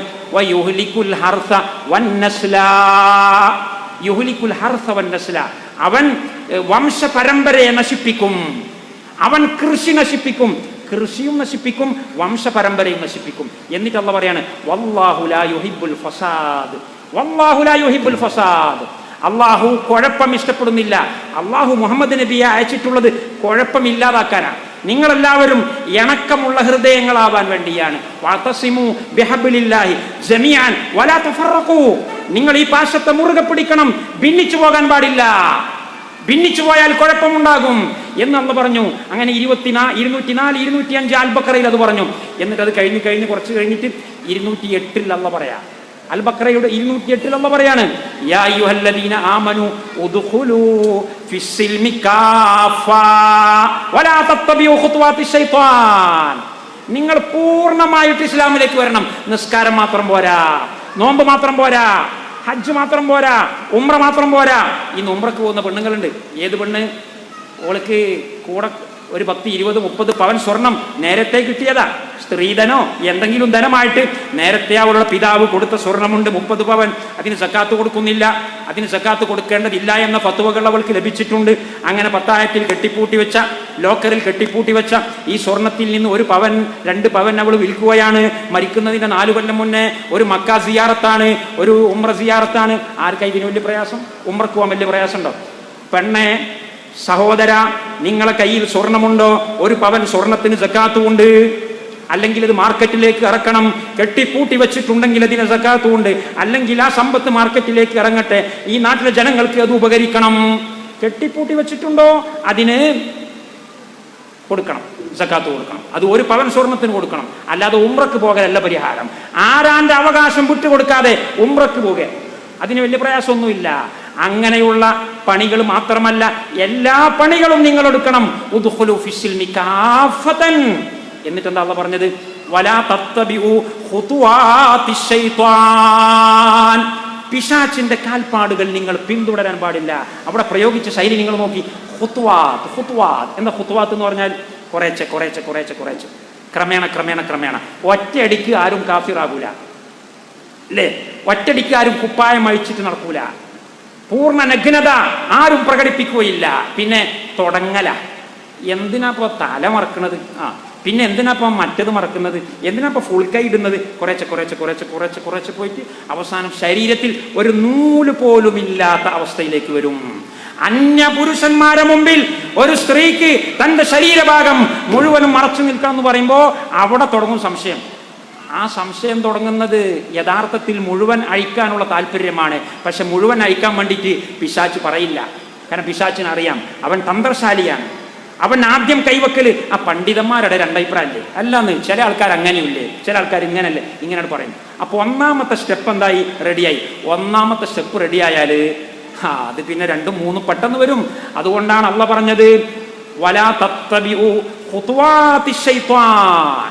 സാമ്പത്തിക വിഷയത്തിൽ, രാഷ്ട്രീയ വിഷയത്തിൽ, സാംസ്കാരിക വിഷയത്തിൽ, സാമൂഹിക വിഷയത്തിൽ നിങ്ങൾ ഒരു കടുകുമണിയും പിശാചിന് വഴിപ്പെടാൻ പാടില്ല. ഒരു കടുകുമണിയും വഴിപ്പെടാൻ പാടില്ല. പൂർണ്ണമായി ഉദ്ഖുലു ഫിസ്സിൽമി കാഫതൻ. അതുകൊണ്ട് തന്നെയാണ് അതിർവരമ്പുകൾ ഭേദിക്കരുത് എന്ന് പറയുന്നതിന് പകരം അല്ലാഹു തആല ചിലപ്പോഴേ അതിർത്തി ഉണ്ടാവുമല്ലോ, നിരോധിത മേഖല വിട്ടുകടക്കരുത് എന്ന് പറയേണ്ടതിന് പകരം അള്ളാഹു പല സ്ഥലത്തും പറഞ്ഞു നിരോധിത മേഖലയിലേക്ക് അടുത്തു പോകരുത്. അല്ലേ? നിരോധിത മേഖല വിട്ടുകടക്കലേ പ്രയാസമുള്ളൂ, പാടില്ലാത്ത സംഗതി. നോമ്പിനെ പറ്റി പറഞ്ഞില്ലേ? അൽ ബഖറയുടെ 187-ാമത്തെ സൂക്തത്തിൽ അള്ളാഹു തആല നോമ്പിന്റെ അധ്യായം, നോമ്പിനെ പറ്റി പറയുന്ന 5 സൂക്തങ്ങളിൽ അവസാനത്തെ സൂക്തത്തിൽ ഭാര്യ ഭർത്താക്കന്മാർ തമ്മിലുള്ള ബന്ധം പറയുന്നത്. റമളാൻ മാസ രാത്രി ബന്ധപ്പെടാൻ പറ്റോ? ഇല്ലേ? ഓ പറ്റും. എന്നിട്ട് പറഞ്ഞിട്ട് ഉഹില്ലലക്കും ലൈലത്ത സിയാമി അർറഫസു ഇലാ നിസാഇക്കും ഹുന്ന ലിബാസുൽ ലക്കും വഅൻതും ലിബാസുൽ ലഹുന്ന എന്നിങ്ങനെ പറഞ്ഞിട്ട് അതിൻ്റെ ഞാൻ വലിയ നീണ്ട ആയത്തായതുകൊണ്ട് സമയമില്ലാത്തതുകൊണ്ട് ചുരുക്കുകയാണ്. അതിൻ്റെ ഇടയ്ക്ക് അല്ലാഹ് പറയാണ് വലാ തുബാശിറൂഹുന്ന വഅൻതും ആകിഫൂന ഫിൽ മസാജിദ്. പള്ളിയിൽ ഇഅ്തികാഫ് ഇരിക്കുന്ന സമയത്ത് ഭാര്യമാരുമായിട്ട് ബന്ധപ്പെടാൻ പാടില്ല. കാരണം പള്ളിയിലെ ഇഅ്തികാഫ് എന്ന് പറഞ്ഞാൽ വളരെ വലിയ ഒരു ആരാധനയാണ്. അള്ളാഹുവിലേക്ക് മുറിഞ്ഞു വീഴലാണ്. അള്ളാഹുവിലേക്ക് മുറിഞ്ഞു വീഴുന്ന ഒരാളെ സംബന്ധിച്ചിടത്തോളം പെണ്ണ്, കുട്ടികള്, സമ്പത്ത്, വണ്ടി, പൈസ, വീട് ഇതൊന്നും ചിന്തിക്കാൻ പറ്റൂല. അതൊക്കെ അവിടെ നിൽക്കട്ടെ, അതൊക്കെ വേണ്ടെന്നല്ല, അതൊക്കെ വേണം. പക്ഷെ ഇഅ്തികാഫ് എന്ന് പറയുന്ന അത്യുന്നതമായ ആരാധനയും ദുനിയാവും തമ്മിൽ പൊരുത്തപ്പെടൂല. അപ്പൊ അതുകൊണ്ട് വലാ തുബാശിറൂഹുന്ന വഅൻതും ആകിഫൂന ഫിൽ മസാജിദ്. അല്ലെങ്കിൽ പ്രശ്നമില്ല, നിങ്ങൾ ഇഅ്തികാഫ് ഒന്നും ഇരിക്കണില്ലേ, എന്നാ പോരെ പോയിട്ട് പെണ്ണുങ്ങളായി ബന്ധപ്പെട്ടോളി. റമളാൻ അന്ന് രാത്രി ഒരു കുഴപ്പമില്ല. ഇഅ്തികാഫ് ഇരിക്കുകയാണെങ്കിൽ ഇത് പറ്റില്ല എന്ന് പറഞ്ഞിട്ട് അല്ലാഹ് പറയാണ് തിൽക ഹുദൂദുല്ലാഹി ഫലാ തഖ്റബൂഹാ. ഇത് അള്ളാഹുവിന്റെ അതിർത്തിയാണ്, ഇത് അള്ളാഹുവിന്റെ നിരോധിത മേഖലയാണ്. നിരോധിത മേഖല ലംഘിക്കരുത് എന്നല്ല പറഞ്ഞത്, നിരോധിത മേഖലയുടെ അടുത്തേക്ക് വരരുത്. 100 മീറ്റർ അപ്പുറത്ത് നിൽക്കും. നിങ്ങൾ കണ്ടിട്ടില്ലേ പട്ടാളക്കാർ തോക്കും പിടിച്ച് നിൽക്കുന്നത്? അത് ബാങ്കിൻ്റെ ഉള്ളിൽ കയറുമ്പോഴല്ല വെടിവെക്കുക. ബാങ്കിന്റെ 10 മീറ്റർ അടുത്തേക്ക് പോയാൽ, റിസർവ് ബാങ്കിന്റെ 10 മീറ്റർ അടുത്തേക്ക് പോയാൽ നിങ്ങളെ നെഞ്ചത്തേക്ക് വെടിവരും. അതെന്താ? ഞാൻ ബാങ്കിൽ കയറിയോ? ബാങ്കിൽ കയറണ്ട. അതിർത്തിയുടെ അടുത്തേക്ക് വരാൻ പാടില്ല. അതുകൊണ്ടാണ് വ്യഭിചാരം മാത്രല്ലേ ഹറാമുള്ളൂ, വ്യഭിചരിക്കാൻ പാടില്ല എന്നല്ലേ പറഞ്ഞിട്ടുള്ളൂ, വ്യഭിചാരം മാത്രല്ലേ, അപ്പൊ അതിന്റെ മുമ്പുള്ള കൈക്കൂടെ ആണും പെണ്ണും തമ്മിൽ ഇപ്പൊ എന്താ വ്യത്യാസം? അല്ല, അതിന്റെ മുമ്പ് 100 കടമ്പകളുണ്ട്, ഒരു കടമ്പയിലേക്കും കടക്കാൻ പാടില്ല. വ്യഭിചാരത്തിന്റെ മുമ്പ് 100 കടമ്പകളുണ്ടെങ്കിൽ ഒരു കടമ്പയിലേക്കും നിങ്ങൾ അടുത്തു പോകാൻ പാടില്ല. ആണും പെണ്ണും ഒരുമിച്ച് ഖൽവത്തിലാകാൻ പാടില്ല, അനാവശ്യമായ നോട്ടം പാടില്ല, ശർഈയായ ആവശ്യങ്ങൾക്ക് വേണ്ടിയല്ലാതെ അവളെ നോക്കാൻ പാടില്ല, അവനെ നോക്കാൻ പാടില്ല എന്ന് പറയുന്നത് വതിൽക ഹുദൂദുല്ലാഹി ഫലാ തഖ്റബൂഹാ. വ്യഭിചാരത്തെ കുറിച്ച് പറഞ്ഞപ്പോൾ അല്ലാഹു പറഞ്ഞില്ലേ വലാ തഖ്റബു സിനാ എന്നാ പറഞ്ഞത്, വലാ തഖ്റബു സിനാ, വ്യഭിചരിക്കരുത് എന്നല്ല പറഞ്ഞത്, വ്യഭിചാരത്തിന്റെ മേഖലയിലേക്ക് അടുത്തു പോകാൻ പാടില്ല. യതീം കുട്ടികളുടെ സമ്പത്തിനെ പറ്റി പറഞ്ഞു, സാമ്പത്തിക വിഷയം പറഞ്ഞപ്പോ വലാ തഖ്റബു മാലൽ യതീം, യതീം കുട്ടികളുടെ സമ്പത്തിന്റെ അടുത്തേക്ക് പോകാൻ പാടില്ല. അതുകൊണ്ട് അതിർത്തി മേഖലയിലെ അടുത്തേക്ക് കൂടെ വരാൻ പാടില്ല എന്ന് പഠിപ്പിക്കുന്ന സിദ്ധാന്തമാകുന്നു പരിശുദ്ധ ഖുർആനിന്റെ ഇത്തരം മേഖലകളിലെല്ലാമുള്ള ട്രീറ്റ്മെന്റ്. വലാ തത്തബിഉ ഖുത്വാത്തി ശൈത്താൻ ഇന്നഹു ലക്കും അദുവ്വും മുബീൻ, അവൻ നിങ്ങളുടെ ജന്മശത്രുവാണ്. അല്ലാഹു തആല പരിശുദ്ധ ഖുർആനിൽ ഒരു സ്ഥലത്തും പിശാചിനെ പറ്റി അള്ളാന്റെ ശത്രു പറഞ്ഞിട്ടില്ല. അവൻ എന്റെ ശത്രുവാണ് എന്ന് അള്ളാഹു പിശാചിനെ കുറിച്ച് പറഞ്ഞിട്ടില്ല. എന്നാൽ നിരവധി സ്ഥലത്ത് അല്ലാഹു ഖുർആനിൽ പറഞ്ഞു എന്റെ കാര്യത്തിൽ നിങ്ങൾ ബേജാറാവണ്ട, പിശാചി എന്റെ ശത്രുവാണെന്ന നിലക്കല്ല ഞാൻ പറയുന്നത്, പിശാചി നിങ്ങളെ ശത്രുവാണ്, പിശാചി നിങ്ങളെ ശത്രുവാണ്. അലം ആഹദ് ഇലൈക്കും യാ ബനി ആദമ അല്ലാ തഅബുദു ശൈത്വാന ഇന്നഹു ലക്കും അദുവ്വും മുബീൻ. ല്ലേ? വലാ തത്തഖിദൂഹു വദുർരിയതഹു ഔലിയാ മിൻ ദൂനി വഹും ലക്കും അദു ബിസലില്ലാലിമീന ബദല. അൽകൗഫ് ഓതുന്നവരല്ലേ നമ്മൾ. പിശാചിനെ കുറിച്ച് പറഞ്ഞപ്പോഴൊക്കെ നിങ്ങളെ ശത്രുവാ, എന്റെ ശത്രുവല്ല, എനിക്ക് പിശാച് പ്രശ്നമല്ല. അതുകൊണ്ടാണ് പിശാചിന്റെ വിഷയം നമ്മുടെ പിതാവ് ആദം നബി അലൈഹിസ്സലാമിന്റെ വിഷയം അൽ ബഖറയിൽ കൊണ്ടുവന്നത്. സൂറത്തുൽ ബഖറയുടെ 30-ാമത്തെ സൂക്തം മുതൽ ഇങ്ങോട്ട് ഓതിയാൽ നിങ്ങൾക്ക് കാണാം നമ്മുടെ പൂർവ്വ പിതാവിനെ പിശാച് നരകത്തിൽ നിന്ന് പുറത്തേക്ക് ചാടിക്കുന്നു. എന്തിനാണ് അത് പറഞ്ഞത്? അവിടെ സൂറത്തുൽ ബഖറ ജൂതന്മാരെ കൈകാര്യം ചെയ്യുന്ന അധ്യായമല്ലേ? ജൂതന്മാരെ കൈകാര്യം ചെയ്യുന്ന 286 സൂക്തമുള്ള സൂറത്തുൽ ബഖറയുടെ 30, 31, 32 ശേഷമുള്ള സൂക്തങ്ങളിൽ ഇബ്ലീസും ആദം നബിയും തമ്മിലുള്ള വ്യവഹാരങ്ങൾ എന്തിനു ഉൾക്കൊള്ളിച്ചു? അതിന്റെ പ്രധാന കാരണം പിശാച് ആദമിന്റെ കടുത്ത ശത്രുവാണ്, എന്റെ പിതാവിന്റെ ശത്രുവാണ്. എന്റെ പിതാവിന്റെ മുമ്പിൽ തലകുനിക്കാൻ പറഞ്ഞിട്ട് തലകുനിക്കാൻ വിസമ്മതിച്ച അഹങ്കാരിയാണ്. കുലമഹിമയുടെ പേരിൽ, തറവാടിത്തത്തിന്റെ പേരിൽ തലകുനിക്കാത്ത പിശാചിന്റെ മുമ്പിൽ നിങ്ങൾ തലകുനിക്കാൻ പാടില്ല. ആരെപ്പോലെ? ജൂതന്മാരെ പോലെ. ഞങ്ങൾ വർഗീയവാദികളാണ്. വർഗഗുണം ഇബ്രാഹിം, നമ്മൾ നേരത്തെ പറഞ്ഞല്ലോ, ഇബ്രാഹിം നബിയെ അള്ളാഹു നേതാവാക്കിയത് വർഗീയത അവലംബിച്ചുകൊണ്ടല്ല. ഇബ്രാഹിം നബിയെ അള്ളാഹു നേതാവാക്കിയത് അറബി വംശജനായത് കൊണ്ടല്ല, അല്ലെങ്കിൽ സൗന്ദര്യം കൊണ്ടല്ല. പിന്നെന്തേ? ഇബ്രാഹിം റബ്ബുഹു ബികലിമാത്തിൻ ഫഅതമ്മഹുന്ന എന്ന് പറഞ്ഞിട്ടാ പറഞ്ഞത്. ഖാല ഇന്നി ജാഇലുക ലിന്നാസി ഇമാമ. ഇബ്രാഹിം നബിക്ക് ലീഡർഷിപ്പ് കിട്ടിയത് തറവാട് മഹിമ കൊണ്ടല്ല, പിന്നെയോ അധ്വാനം കൊണ്ടാണ്, പണിയെടുത്തത് കൊണ്ടാണ്, സഹനശേഷി കൊണ്ടാണ്, ക്ഷമ കൊണ്ടാണ്. എന്നാൽ തറവാടിത്തത്തിന്റെ പേരിൽ അഹങ്കരിച്ചവനാണ് ഇബ്ലീസ്. കുലമഹിമയുടെ പേരിൽ തലകുനിക്കാതെ അഹങ്കാരത്തിൽ തിമർത്താടിയവനാണ് ഇബ്ലീസ് ലഅനത്തുല്ലാഹി അലൈഹി. അതുകൊണ്ട് തന്നെ ആദം നബി അലൈഹിസ്സലാമിന് വഴിപ്പെടാൻ ഇബ്ലീസിന് സാധിച്ചില്ല. അതുപോലെ ഉമ്മികളായ നിരക്ഷരന്മാരായ ഇസ്മായിൽ സന്തതികളിൽ നിന്ന് എഴുത്തും വായനയും അറിയാത്ത, ഒരു പിതാവിന്റെ മുഖം കണ്ടിട്ടില്ലാത്ത മുഹമ്മദ് എന്ന് പറയുന്ന മനുഷ്യന്റെ മുമ്പിൽ തലകുനിക്കാൻ കഴിയില്ലെന്ന് മുഹമ്മദ് നബിയെ കുറിച്ച് ഏറ്റവും അറിയുന്ന ജൂതന്മാർക്ക് സാധിച്ചില്ല.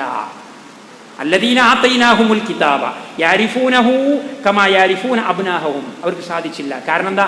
അവർക്ക് തറവാടിത്തം അവരുടെ മനസ്സിലേക്ക് വന്നു, സമ്പത്ത് വന്നു, നേർച്ചപ്പെട്ടി വന്നു. അതുകൊണ്ട് ഇതിന്റെ പിന്നാലെ പോയാൽ, മുഹമ്മദിന്റെ പിന്നാലെ പോയാൽ നമ്മുടെ കുലമഹിമ കുളം തോണ്ടും. യഥാർത്ഥത്തിൽ നേരെ തിരിച്ചാണ്. യഥാർത്ഥത്തിൽ ഞാൻ അവസാനിപ്പിക്കാം. അതിന് സമയമുണ്ടെങ്കിൽ 10 മിനിറ്റ് ഉണ്ടോ? അവസാനിപ്പിക്കണം. കുല മഹിമ വെറും പൊള്ളയാണ്. എന്തുകൊണ്ടെന്നറിയോ? മുഹമ്മദ് നബിയുടെ കൂടെ കൂടി പിന്നാലെ കൂടിയാൽ നമ്മളെ പൈസ നഷ്ടപ്പെടുകയല്ല ചെയ്യുന്നത്, നമുക്ക് പൈസ ഉണ്ടാവുക ചെയ്യാം. നമുക്ക് സന്താനങ്ങളും ഭാര്യമാരും കുട്ടികളും സാമ്രാജ്യവും രാഷ്ട്രീയ ശക്തിയും ഉണ്ടാവുക ചെയ്യുക. യഥാർത്ഥത്തിൽ നിങ്ങൾ ആലോചിച്ച് നോക്കൂ, ജൂതനും നസ്രാനിയും അവർക്ക് തൗറാത്തും ഇഞ്ചീലും ഉണ്ട്. തൗറാത്തും ഇഞ്ചീലും വേദഗ്രന്ഥമല്ല എന്നാണോ വേദഗ്രന്ഥമാണ് എന്നാണോ ഖുർആൻ പറഞ്ഞത്? വേദഗ്രന്ഥമാണ് എന്നല്ലേ പറഞ്ഞത്. അപ്പൊ ഈ കാലം വരെ നിങ്ങൾ തൗറാത്തിന്റെ ആളുകളാണ്, ഇഞ്ചീലിന്റെ ആളുകളാണ് എന്ന് പറയുന്ന എൻ്റെ പ്രിയപ്പെട്ട സഹോദരന്മാരെ, നിങ്ങളെ തൗറാത്തിനെ ഞങ്ങൾ അംഗീകരിക്കുന്നു എന്നല്ലേ പറയുന്നത്? അബൂജഹലിന് ഇല്ലാത്ത ക്വാളിറ്റിയാണ്. അബൂജഹൽ വേദക്കാരനല്ല, അബൂലഹബ് വേദക്കാരനല്ല. നിങ്ങൾ ഈ കാലം വരെ വേദക്കാർ എന്നാ പറയുന്നത്. അതുകൊണ്ട് നിങ്ങളെ അംഗീകരിച്ചുകൊണ്ടാണ് ഖുർആൻ അവതരിക്കുന്നത്. അപ്പോ ഈ ഖുർആനിന്റെ പിന്നാലെ നിങ്ങൾ കൂടിയാൽ, മുഹമ്മദ് നബിയുടെ പിന്നാലെ നിങ്ങൾ കൂടിയാൽ നിങ്ങളുടെ മഹിമയും നിങ്ങളുടെ പെരുപ്പവും നിങ്ങളുടെ വലിപ്പവും കൂടെ ചെയ്യുക. കാരണം നമ്മൾ ഈ കാലം വരെ വായിച്ച പുസ്തകം ശരിയാണെന്നാണ് ഖുർആൻ പറയുന്നത്. നമ്മൾ ഈ കാലം വരെ എടുത്തു പറഞ്ഞ് പ്രശംസിച്ച ഈ 2 വേദഗ്രന്ഥങ്ങളെയും ഖുർആൻ അംഗീകരിച്ചു എന്നാണ് പറയുന്നത്. അപ്പൊ അതുകൊണ്ട് നമ്മൾ മോശക്കാരല്ല എന്നുള്ളത് മക്കയിലെ പ്രമാണിമാരുടെ മുമ്പിൽ ബോധ്യപ്പെടും എന്ന് വിചാരിച്ചുകൊണ്ട് അവർ കൂടി മുഹമ്മദ് നബിയുടെ പിന്നാലെ വന്നിരുന്നുവെങ്കിൽ അബൂബക്കർ സിദ്ദീഖിന് എന്തൊരു സ്ഥാനമാണോ കൈവന്നത്, ആ സ്ഥാനം അവർക്ക് കൈവരുമായിരുന്നു. ഉമർ ഇബ്നുൽ ഖത്താബിന് എന്തൊരു സ്ഥാനമാണോ ലഭിച്ചിട്ടുണ്ടായിരുന്നത്, ആ സ്ഥാനം ജൂതനും നസ്രാനിക്കും ലഭിക്കുമായിരുന്നു. ഉമവിയ ഭരണാധികാരികൾക്ക് എന്തൊരു അഭിമാനവും യശസ്സുമാണോ ലഭിച്ചത്, അത് ഇവർക്ക് ലഭിക്കുമായിരുന്നു. അബ്ബാസിയ ഭരണകൂടം എത്രമാത്രം വെണ്ണിക്കൊടി ഉയരത്തിൽ പാറിപ്പിച്ചിട്ടുണ്ട്, അതുപോലെ നിങ്ങൾക്കും പാറിപ്പിക്കാമായിരുന്നു. പക്ഷേ നിങ്ങൾ വഞ്ചിക്കപ്പെട്ടു പോയി, നിങ്ങൾ വഞ്ചിതരായി പോയി. അതുകൊണ്ട് ഈ സാമ്പത്തിക ഭൗതിക പ്രമത്തത കാരണമായി സത്യത്തിൽ നിന്ന് വഴിതെറ്റി പോകാൻ പാടില്ല എന്നതാണ് പരിശുദ്ധ ഖുർആനിലെ ആദ്യത്തെ ഏറ്റവും വലിയ 2 അധ്യായങ്ങൾ നമുക്ക് നൽകുന്ന സന്ദേശം. ആദ്യത്തെ ഏറ്റവും വലിയ 2 അധ്യായം എന്ന് പറഞ്ഞാൽ അവതരിപ്പിക്കുന്ന നിലക്കല്ല. പരിശുദ്ധ ഖുർആനിന്റെ ആ അവതരണ ശൈലി നോക്കുമ്പോൾ അൽ ബഖറയും ആലു ഇമ്രാനും ആദ്യത്തെ അധ്യായമാണോ? അല്ലേ അല്ല. മക്ക കാലഘട്ടത്തിലാണോ? അല്ലേ അല്ല. അത് 10-13 കൊല്ലം കഴിഞ്ഞതിന്റെ ശേഷം, 14 കൊല്ലം കഴിഞ്ഞതിന്റെ ശേഷമാണ് അൽ ബഖറയും ആലു ഇമ്രാനും വരുന്നത്. എന്നാൽ ക്രോഡീകരിക്കുന്ന സമയം, വിശുദ്ധ ഖുർആനിനെ ഒരു പുസ്തക രൂപത്തിൽ ക്രോഡീകരിക്കുന്ന സമയം അള്ളാഹു പഠിപ്പിച്ചു കൊടുക്കുന്നത്, ഒന്നാമത് അൽ ഫാത്തിഹ വെക്കണം, രണ്ടാമത് അൽ ബഖറ വെക്കണം, മൂന്നാമത് ആലു ഇമ്രാൻ വെക്കണം. എന്നാൽ ഒന്നാമത് വന്നത് എന്താണ്? ഒന്നാമത് വന്നത് സ്വർഗവും നരകവുമാണ്. പരിശുദ്ധ ഖുർആൻ ആയിഷ റളിയല്ലാഹു അൻഹ പറയുന്ന ഹദീസ് ഇമാം ബുഖാരി ഉദ്ധരിക്കുന്നതായിട്ട് കാണാൻ കഴിയും. ഇന്നമാ നസല അവ്വല മാ നസല മിൻഹു സൂറത്തും മിനൽ മുഫസ്സലി ഫീഹി ദിക്റുൽ ജന്നതി വന്നാർ. പരിശുദ്ധ ഖുർആനിലെ ഏറ്റവും ആദ്യമായി അവതരിച്ചിട്ടുള്ള സൂറത്തുകൾ എന്ന് പറയുന്നത് അത് അവസാന ഭാഗത്തുള്ള മുഫസ്സൽ ആണ്. അതിൽ ദിക്റുൽ ജന്നതി വന്നാർ, നരകത്തിനെയും സ്വർഗത്തിനെയും കുറിച്ച് പറയുന്ന അധ്യായങ്ങളാണ് ഏറ്റവും ആദ്യമായിട്ട് അവതരിച്ചിട്ടുള്ളത്. ഇഖ്റ ബിസ്മി റബ്ബിക്കല്ലദീ ഖലഖിന്റെ അവസാനത്തിൽ അത് ഉണ്ട്. അതുപോലെ തന്നെ ഒരുപാട് സൂക്തങ്ങളിൽ അത് ഉണ്ട്. എന്നിട്ട് ആയിഷ ബീവി പറയുകയാണ്, ഹത്താ ഇദാ സാബന്നാസു ഇലൽ ഇസ്ലാമി നസലൽ ഹലാലു വൽ ഹറാം. അങ്ങനെ സ്വർഗവും നരകവും ഇങ്ങനെ കേട്ട് കേട്ട് കേട്ട് കേട്ട് അവർ ഒരു പരുവത്തിലായി. സ്വർഗം ഉണ്ട് കേട്ടോ, നരകമുണ്ട്. സ്വർഗം എന്ന് പറഞ്ഞാലേ നമ്മളെ 10 കോടി ഉറുപ്പ്യ അങ്ങോട്ട് സക്കാത്തായിട്ട് കൊടുത്താല് 10,000 കോടിയല്ല, അതിന്റെ അപ്പുറത്തുള്ള കോടിക്കും വില മതിക്കാൻ പറ്റാത്ത സ്വർഗമാണ് കിട്ടുക. അത് ശരി. നമ്മളെ ഈ 10 കോടി, ഒരു വിലയുമില്ലാത്ത ഈ 10 കോടി കെട്ടിപ്പൂട്ടി വെച്ചാൽ എനിക്ക് ലഭിക്കാനിരിക്കുന്നത് ശാശ്വതമായ നരകമാണ് എന്ന് കേൾക്കുമ്പോൾ ഓനൊരു പരുവത്തിലാവും. അപ്പൊ അതുകൊണ്ട് തന്നെ സ്വർഗത്തെക്കുറിച്ചും നരകത്തെക്കുറിച്ചുമാണ് അല്ലാഹു ഖുർആനിൽ എന്ത് പറഞ്ഞിട്ടുള്ളത്? ആദ്യം പറഞ്ഞിട്ടുള്ളത്. അതൊക്കെ പറഞ്ഞു കഴിഞ്ഞ് പരുവപ്പെട്ടു, പാകപ്പെട്ടു എന്നതിന്റെ ശേഷമാണ് നസലൽ ഹലാലു വൽ ഹറാം. വ്യഭിചരിക്കരുത്, കള്ള് കുടിക്കരുത്, സക്കാത്ത് കൊടുക്കണം, അങ്ങനെ ചെയ്യരുത്, ഇങ്ങനെ ചെയ്യരുത്, ഹലാല് ഹറാമുകൾ വരുന്നത് അവസാന കാലഘട്ടത്തിലാണ്. ആയിഷ റളിയല്ലാഹു അൻഹ പറയുകയാണ്, ലൗ നസല അവ്വല ശൈഇൻ ലാ തശ്റബുൽ ഖംറ, കള്ള് കുടിക്കരുത് എന്ന് ആദ്യത്തിൽ ഓരോട് പറഞ്ഞിരുന്നെങ്കിൽ ലഖാലു ലാ നദഉൽ ഖംറ അബദാ, കള്ള് കുടിക്കരുത് എന്ന് ആദ്യം തന്നെ പോയി പറഞ്ഞാൽ അവർ തിരിച്ചു പറയും, ഞങ്ങൾക്ക് നിർബന്ധമാണ് കള്ള് ഒഴിവാക്കിയിട്ടുള്ള ജീവിതം ഞങ്ങൾക്കില്ല എന്ന് പറയും. ലഖദ് നസല ബി മക്കത അലാ മുഹമ്മദിൻ വ ഇന്നി ലജാരിയത്തുൻ അൽഅബൂ. ഞാൻ പരിശുദ്ധ മക്കയിൽ, ആയിഷ ബീവി പറയുകയാണ്, ഞാൻ പരിശുദ്ധ മക്കയിൽ പുട്ടുചുട്ട് കളിക്കുന്ന പ്രായത്തിൽ, കോട്ടി കളിക്കുന്ന പ്രായത്തിൽ, ഞാൻ ചെറിയ കുട്ടിയായിരിക്കുന്ന കാലത്ത് മുഹമ്മദ് നബി സല്ലല്ലാഹു അലൈഹി വസല്ലം തങ്ങൾക്ക് അള്ളാഹു അവതരിപ്പിച്ചു കൊടുത്തിട്ടുള്ള ആയത്തുകളെ കുറിച്ച് ആയിഷ ബീവി പറയുകയാണ്, ലഖദ് നസല ബിമക്കത അലാ മുഹമ്മദിൻ വ ഇന്നി ലജാരിയത്തുൻ അൽഅബു. ഞാൻ കളിക്കുന്ന കുട്ടിയായ പ്രായത്തിൽ മുഹമ്മദ് നബിക്ക് അള്ളാഹു ഇറക്കി കൊടുത്തു. എന്താ ഇറക്കി കൊടുത്തത്? ബലിസാതു മൗഇദുഹും വസ്സാതു അദ്ഹാ വഅമർ. ഖിയാമത്ത് നാൾ വരാനുണ്ട്, ഖബറുണ്ട്, മഹ്ശറുണ്ട്, സ്വർഗമുണ്ട്, നരകമുണ്ട്. നബി സല്ലല്ലാഹു അലൈഹി വസല്ലം ചില സമയത്ത് നിസ്കരിക്കുമ്പോൾ ഈ ആയത്ത് ഇങ്ങനെ പലവട്ടം ഓതും, ബലിസാതു മൗഇദുഹും വസ്സാതു അദ്ഹാ വഅമർ. നരകവും സ്വർഗവും പറഞ്ഞ് പേടിപ്പിക്കുകയാണ്. അങ്ങനെയാണ് മക്ക കാലഘട്ടം. എന്നാൽ വമാ നസലത്ത് സൂറത്തുൽ ബഖറത്തി വന്നിസാഇ ഇല്ലാ വഅന ഇൻദഹു. ഞാൻ മദീനയിൽ വന്ന് എന്നെ ഒരു പുതുമാരിയായി, എന്നെ ഒരു ഭാര്യയായി വീട്ടിലേക്ക് കൂട്ടിക്കൊണ്ടുപോയതിന്റെ ശേഷമാണ് പ്രവാചക തിരുമേനിക്ക് അൽ ബഖറയും നിസാഉം അവതരിച്ചത്. കാരണം അൽ ബഖറയിലും നിസായിലുമാണ് കള്ള് കുടിക്കരുത്, വ്യഭിചരിക്കരുത്, വാപ്പ കെട്ടിയ പെണ്ണിനെ കെട്ടരുത്, പെങ്ങളെ കെട്ടരുത്, പെണ്ണുങ്ങൾക്ക് പുരുഷന്മാർക്ക് കൊടുക്കുന്നതിന് പകുതി കൊടുക്കണം തുടങ്ങിയിട്ടുള്ള കട്ടിയുള്ള നിയമങ്ങൾ വരുന്നത്. എന്നാൽ നിങ്ങൾ നോക്കൂ, പരിശുദ്ധ ഖുർആനിന്റെ ഇന്നത്തെ ക്രമീകരണം എങ്ങനെയാണ്? നരകത്തെയും സ്വർഗത്തെയും ഒക്കെ പറഞ്ഞുകൊണ്ട് അവതരിച്ച ഖുർആൻ അള്ളാഹു ക്രോഡീകരിച്ചപ്പോ ആദ്യം കൊണ്ടുപോയി വെച്ചത് ജൂതന്റെ അധ്യായമാണ്. ആദ്യം കൊണ്ടുപോയി വെച്ചത് ക്രിസ്ത്യാനിയുടെ അധ്യായമാണ്. കാരണം അടിവേരിനെ ചികിത്സിക്കണം. എന്താണ് അടിവേര്?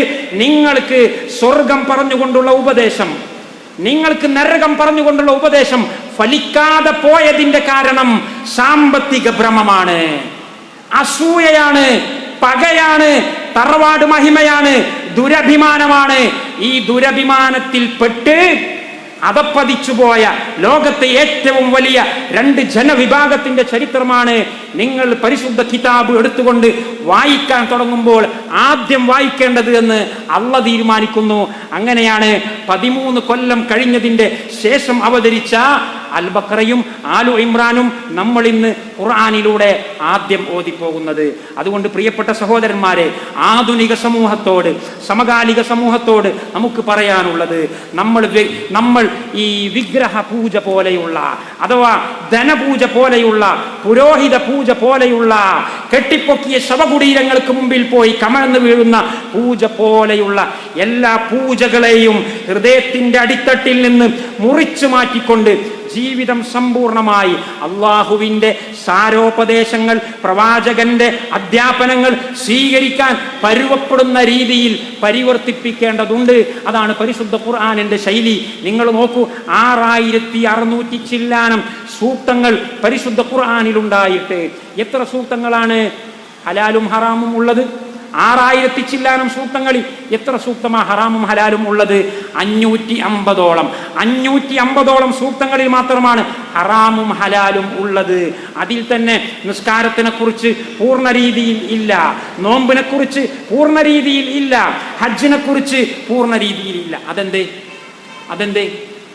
6000 ചില്ലാൻ ആയത്തുണ്ടായിട്ട് ഈ നിയമങ്ങൾ മുഴുവനും മര്യാദ കണ്ട് പഠിപ്പിച്ചുകൂടായിരുന്നോ? ബാക്കിയുള്ള സൂക്തങ്ങളൊക്കെ എന്താ പറഞ്ഞത്? അതിന്റെ മറുപടിയാണ്, ബാക്കിയുള്ള സൂക്തങ്ങളിലൊക്കെ ഉള്ളത് ആഹ്വാനങ്ങളാണ്, ഉദാഹരണങ്ങളാണ്, ഭീഷണികളാണ്, വെല്ലുവിളികളാണ്, ചരിത്രങ്ങളാണ്, കഥകളാണ്. എന്തിനാണിത്? അത് നിങ്ങളെ പരുവപ്പെടുത്താൻ വേണ്ടിയിട്ടാണ്. നിങ്ങളെ മനസ്സും ശരീരവും പാകപ്പെട്ട് കഴിഞ്ഞാൽ പിന്നെ നിസ്കാരവും നോമ്പും ഒക്കെ മുഹമ്മദ് നബിയെ ഏൽപ്പിച്ചാൽ മതി. നിങ്ങളെ മനസ്സ് പാകപ്പെട്ട് കഴിഞ്ഞാൽ പിന്നെ സക്കാത്തിന്റെ വിഷയം അത് മുഹമ്മദ് നബി പറഞ്ഞാൽ മതി.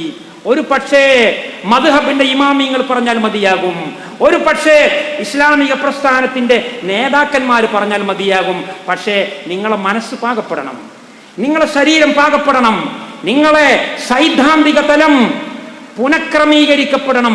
അതിനു വേണ്ടിയാണ് 6000ഓളം വരുന്ന സൂക്തങ്ങളിൽ കഥകളും ചരിത്രങ്ങളും ഉദാഹരണങ്ങളും വെല്ലുവിളികളും താക്കീതുകളും ആയിക്കൊണ്ട് അല്ലാഹു സുബ്ഹാനഹു വ തആല രേഖപ്പെടുത്തിയത്. നമ്മളൊരു നല്ല വിത്ത്, നെല്ലിന്റെ വിത്ത് അല്ലെങ്കിൽ തേങ്ങയുടെ ഒരു തൈ ഒരു സ്ഥലത്ത് കൊണ്ടുപോയി വെക്കുമ്പോൾ ആ തൈ അവിടെ കൊണ്ടുപോയി വെക്കുന്നതിന് പകരം നമ്മൾ കുറേ സമയം ആ ഭൂമി കിളച്ച് മറിച്ച് ഫലഭൂയിഷ്ടമാക്കിയതിന്റെ ശേഷമേ നമ്മൾ വിത്തിറക്കുകയുള്ളൂ എന്നതുപോലെയാണ് അല്ലാഹു സുബ്ഹാനഹു വ തആല.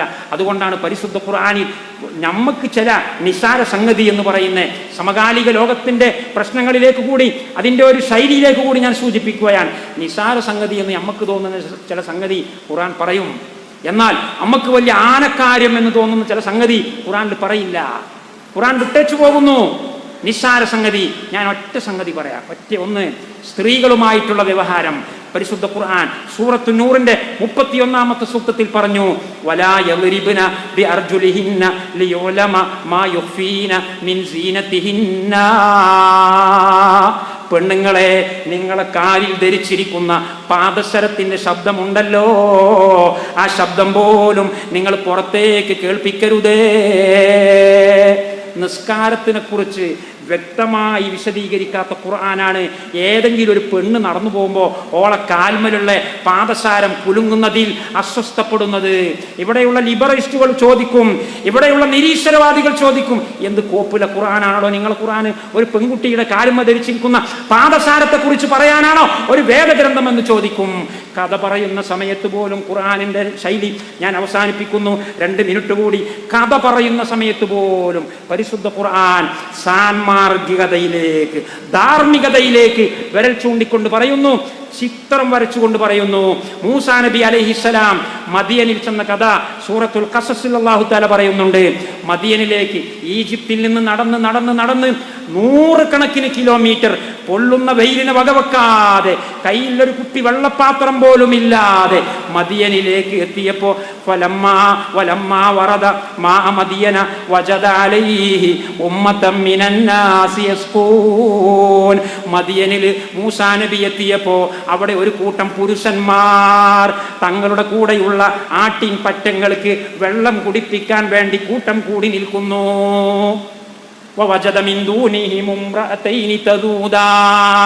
ആൺ പുരുഷന്മാർ നിൽക്കുന്ന കൂട്ടം കൂടി നിൽക്കുന്ന ആ സ്ഥലത്ത് നിന്ന് കുറച്ച് മാറിക്കൊണ്ട് അകലെ അതാ 2 പെൺകുട്ടികളുണ്ട്. കഥ പറയാം. കഥ പറയുമ്പോ അതിന്റെ രത്ന ചുരുക്കം പറഞ്ഞാൽ പോരെ? ആ കഥയിൽ നിന്ന് എനിക്കെന്താ പഠിക്കേണ്ടത് അത് പറഞ്ഞാൽ പോരെ? അങ്ങക്ക് പഠിക്കേണ്ട എന്താണെന്ന് ഞാനാ തീരുമാനിക്കുക. അല്ലാഹ് പറയുന്നു, 2 പെൺകുട്ടികൾ അവിടെ മാറി നിൽക്കുന്നു. ആണുങ്ങൾ ഉള്ള സ്ഥലത്തേക്ക് പോകാൻ പാടില്ല എന്ന് ആ കുട്ടികൾക്കറിയാം. അപ്പൊ മൂസാ നബി ചോദിച്ചു, എന്നാലും പോരേന്ന് ഇങ്ങോട്ട് വന്ന എന്തിന്? വീട്ടിൽ നിന്ന് പുറത്തിറങ്ങേണ്ടി വരുന്നത് ശർഈയായ ആവശ്യങ്ങൾക്ക് വേണ്ടിയായിരിക്കണം. നിങ്ങൾ 2 പേരും എന്തിനാണ് വീട്ടിൽ നിന്ന് പുറത്തിറങ്ങി വന്നത്? മൂസാ നബി, അന്ന് മൂസ നബിയല്ല, അന്ന് മൂസ നബിയായിട്ടില്ല. ഈജിപ്തിൽ നിന്ന് അവിടെ ഫറോവയുടെ അക്രമ പീഡനങ്ങൾ സഹിക്കവയ്യാതെ ഒരു സ്വാതന്ത്ര്യ പോരാളിയായി, സ്വാതന്ത്ര്യ സമര സേനാനി മാത്രമാണ് മൂസാ നബി അലൈഹിസ്സലാം. മൂസാ നബി ധാർമ്മിക ചിന്തയുള്ളയാളാണ്, സാൻമാർഗിക സിദ്ധാന്തത്തിന്റെ ആളാണ്. പ്രവാചകനാകുന്നതിന് മുമ്പ് മൂസ ചോദിച്ചു, കാലമഹത്തുബുക്കുമാ, പെണ്ണുങ്ങൾ എന്തിനു വന്നതാ? ഇതൊക്കെ ആണുങ്ങൾക്ക് പറഞ്ഞ സ്ഥലല്ലേ? അപ്പൊ പെൺകുട്ടികൾ അച്ചടക്കമുള്ള പെൺകുട്ടികളാണ്. നമ്മൾ പോറ്റി വളർത്തുന്ന കുട്ടികൾ അങ്ങനെയുള്ളവരാണോ എന്ന് നമ്മൾ നോക്കണം. ആ കുട്ടികൾ പറഞ്ഞു, കാലത്താ മൂസാ നബിയെ, ഞങ്ങളും നിങ്ങളും ഒരുപോലെയല്ലേ, ഒരു വാഹനത്തിന്റെ 2 ചക്രമല്ലേ, നിങ്ങൾക്കുള്ളതൊക്കെ ഞങ്ങൾക്കുമില്ലേ എന്നല്ല പറഞ്ഞത്. കാലത്താ ലാ നസ്ഖി ഹത്താ യുസ്ദിറ الرعاء وابونا شيخ كبير. ഓ മനുഷ്യ, ഞങ്ങൾ ഇവിടെ വന്നിട്ടുണ്ടെങ്കിലും ഞങ്ങൾ പുരുഷന്മാരുടെ അടുക്കൽ പോയി തിക്കും തിരക്കും കൂട്ടിയിട്ടില്ലല്ലോ, നിങ്ങൾക്കതറിയില്ലേ? എന്നാൽ എന്തേ ഒരു പുരുഷനെ പറഞ്ഞയച്ചു കൂടായിരുന്നോ? ആങ്ങളമാരില്ലേ, ഉപ്പയില്ലേ എന്ന് നിങ്ങൾ ചോദിക്കാൻ പുറപ്പെടുകയാണെങ്കിൽ നിങ്ങൾ ചോദിക്കുന്നതിന് മുമ്പ് തൻ്റെടികളായ ഞങ്ങൾ പറയുന്നു, വഅബൂനാ ശൈഖുൻ കബീർ, ഞങ്ങൾക്ക് ബാപ്പയുണ്ട്, പക്ഷേ വാപ്പ രോഗിയാണ്, വാപ്പ വീട്ടിൽ കിടപ്പിലാണ്, കിടപ്പിലായ വാപ്പ മാത്രമാണ് ഞങ്ങൾക്കുള്ളത്. അതുകൊണ്ട് ഗത്യന്തരമില്ലാത്തത് കൊണ്ടാണ് ഞങ്ങളെ കൂട്ടത്തിലുള്ള ആട്ടിൻ പറ്റങ്ങൾക്ക് വെള്ളം കുടിപ്പിക്കാൻ വേണ്ടി ഞങ്ങൾ അകലേക്ക് മാറി നിൽക്കുന്നത്.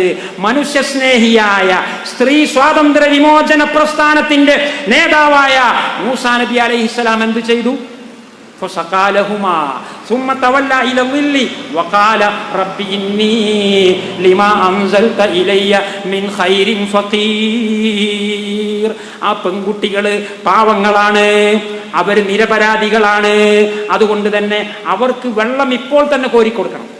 ആണുങ്ങൾ പോവാൻ വേണ്ടി കാത്തിരിക്കണ്ട, വെള്ളം കോരിക്കെടുക്കാൻ വേണ്ടി ആരോഗ്യ ദൃഢഗാത്രനായ മൂസാ നബി അലൈഹിസ്സലാം ആ ജലാശയത്തിന്റെ മുകളിലുണ്ടായിരുന്ന ഒരു വലിയ പാറക്കല്ല് സ്വന്തം കൈകൊണ്ട് നീക്കിവെച്ച് ആ പെൺകുട്ടികൾക്ക് ആവശ്യമുള്ള വെള്ളം മുഴുവനും കോരിക്കൊടുത്തു. എന്നാ പിന്നെ ഒരു ചെറിയ കുശലം പറയാ, മോളെ പേരെന്താ, മോള് ഇവിടെ അടുത്ത് തന്നെ, മോളെ വാപ്പാന്റെ പേരെന്താ, ഒന്നും ചോദിച്ചിട്ടില്ല. തൊട്ടടുത്തുള്ള ഒരു മരത്തിന്റെ തണലിലേക്ക് മാറി നിന്നു. പടച്ചോനെ, ഞാൻ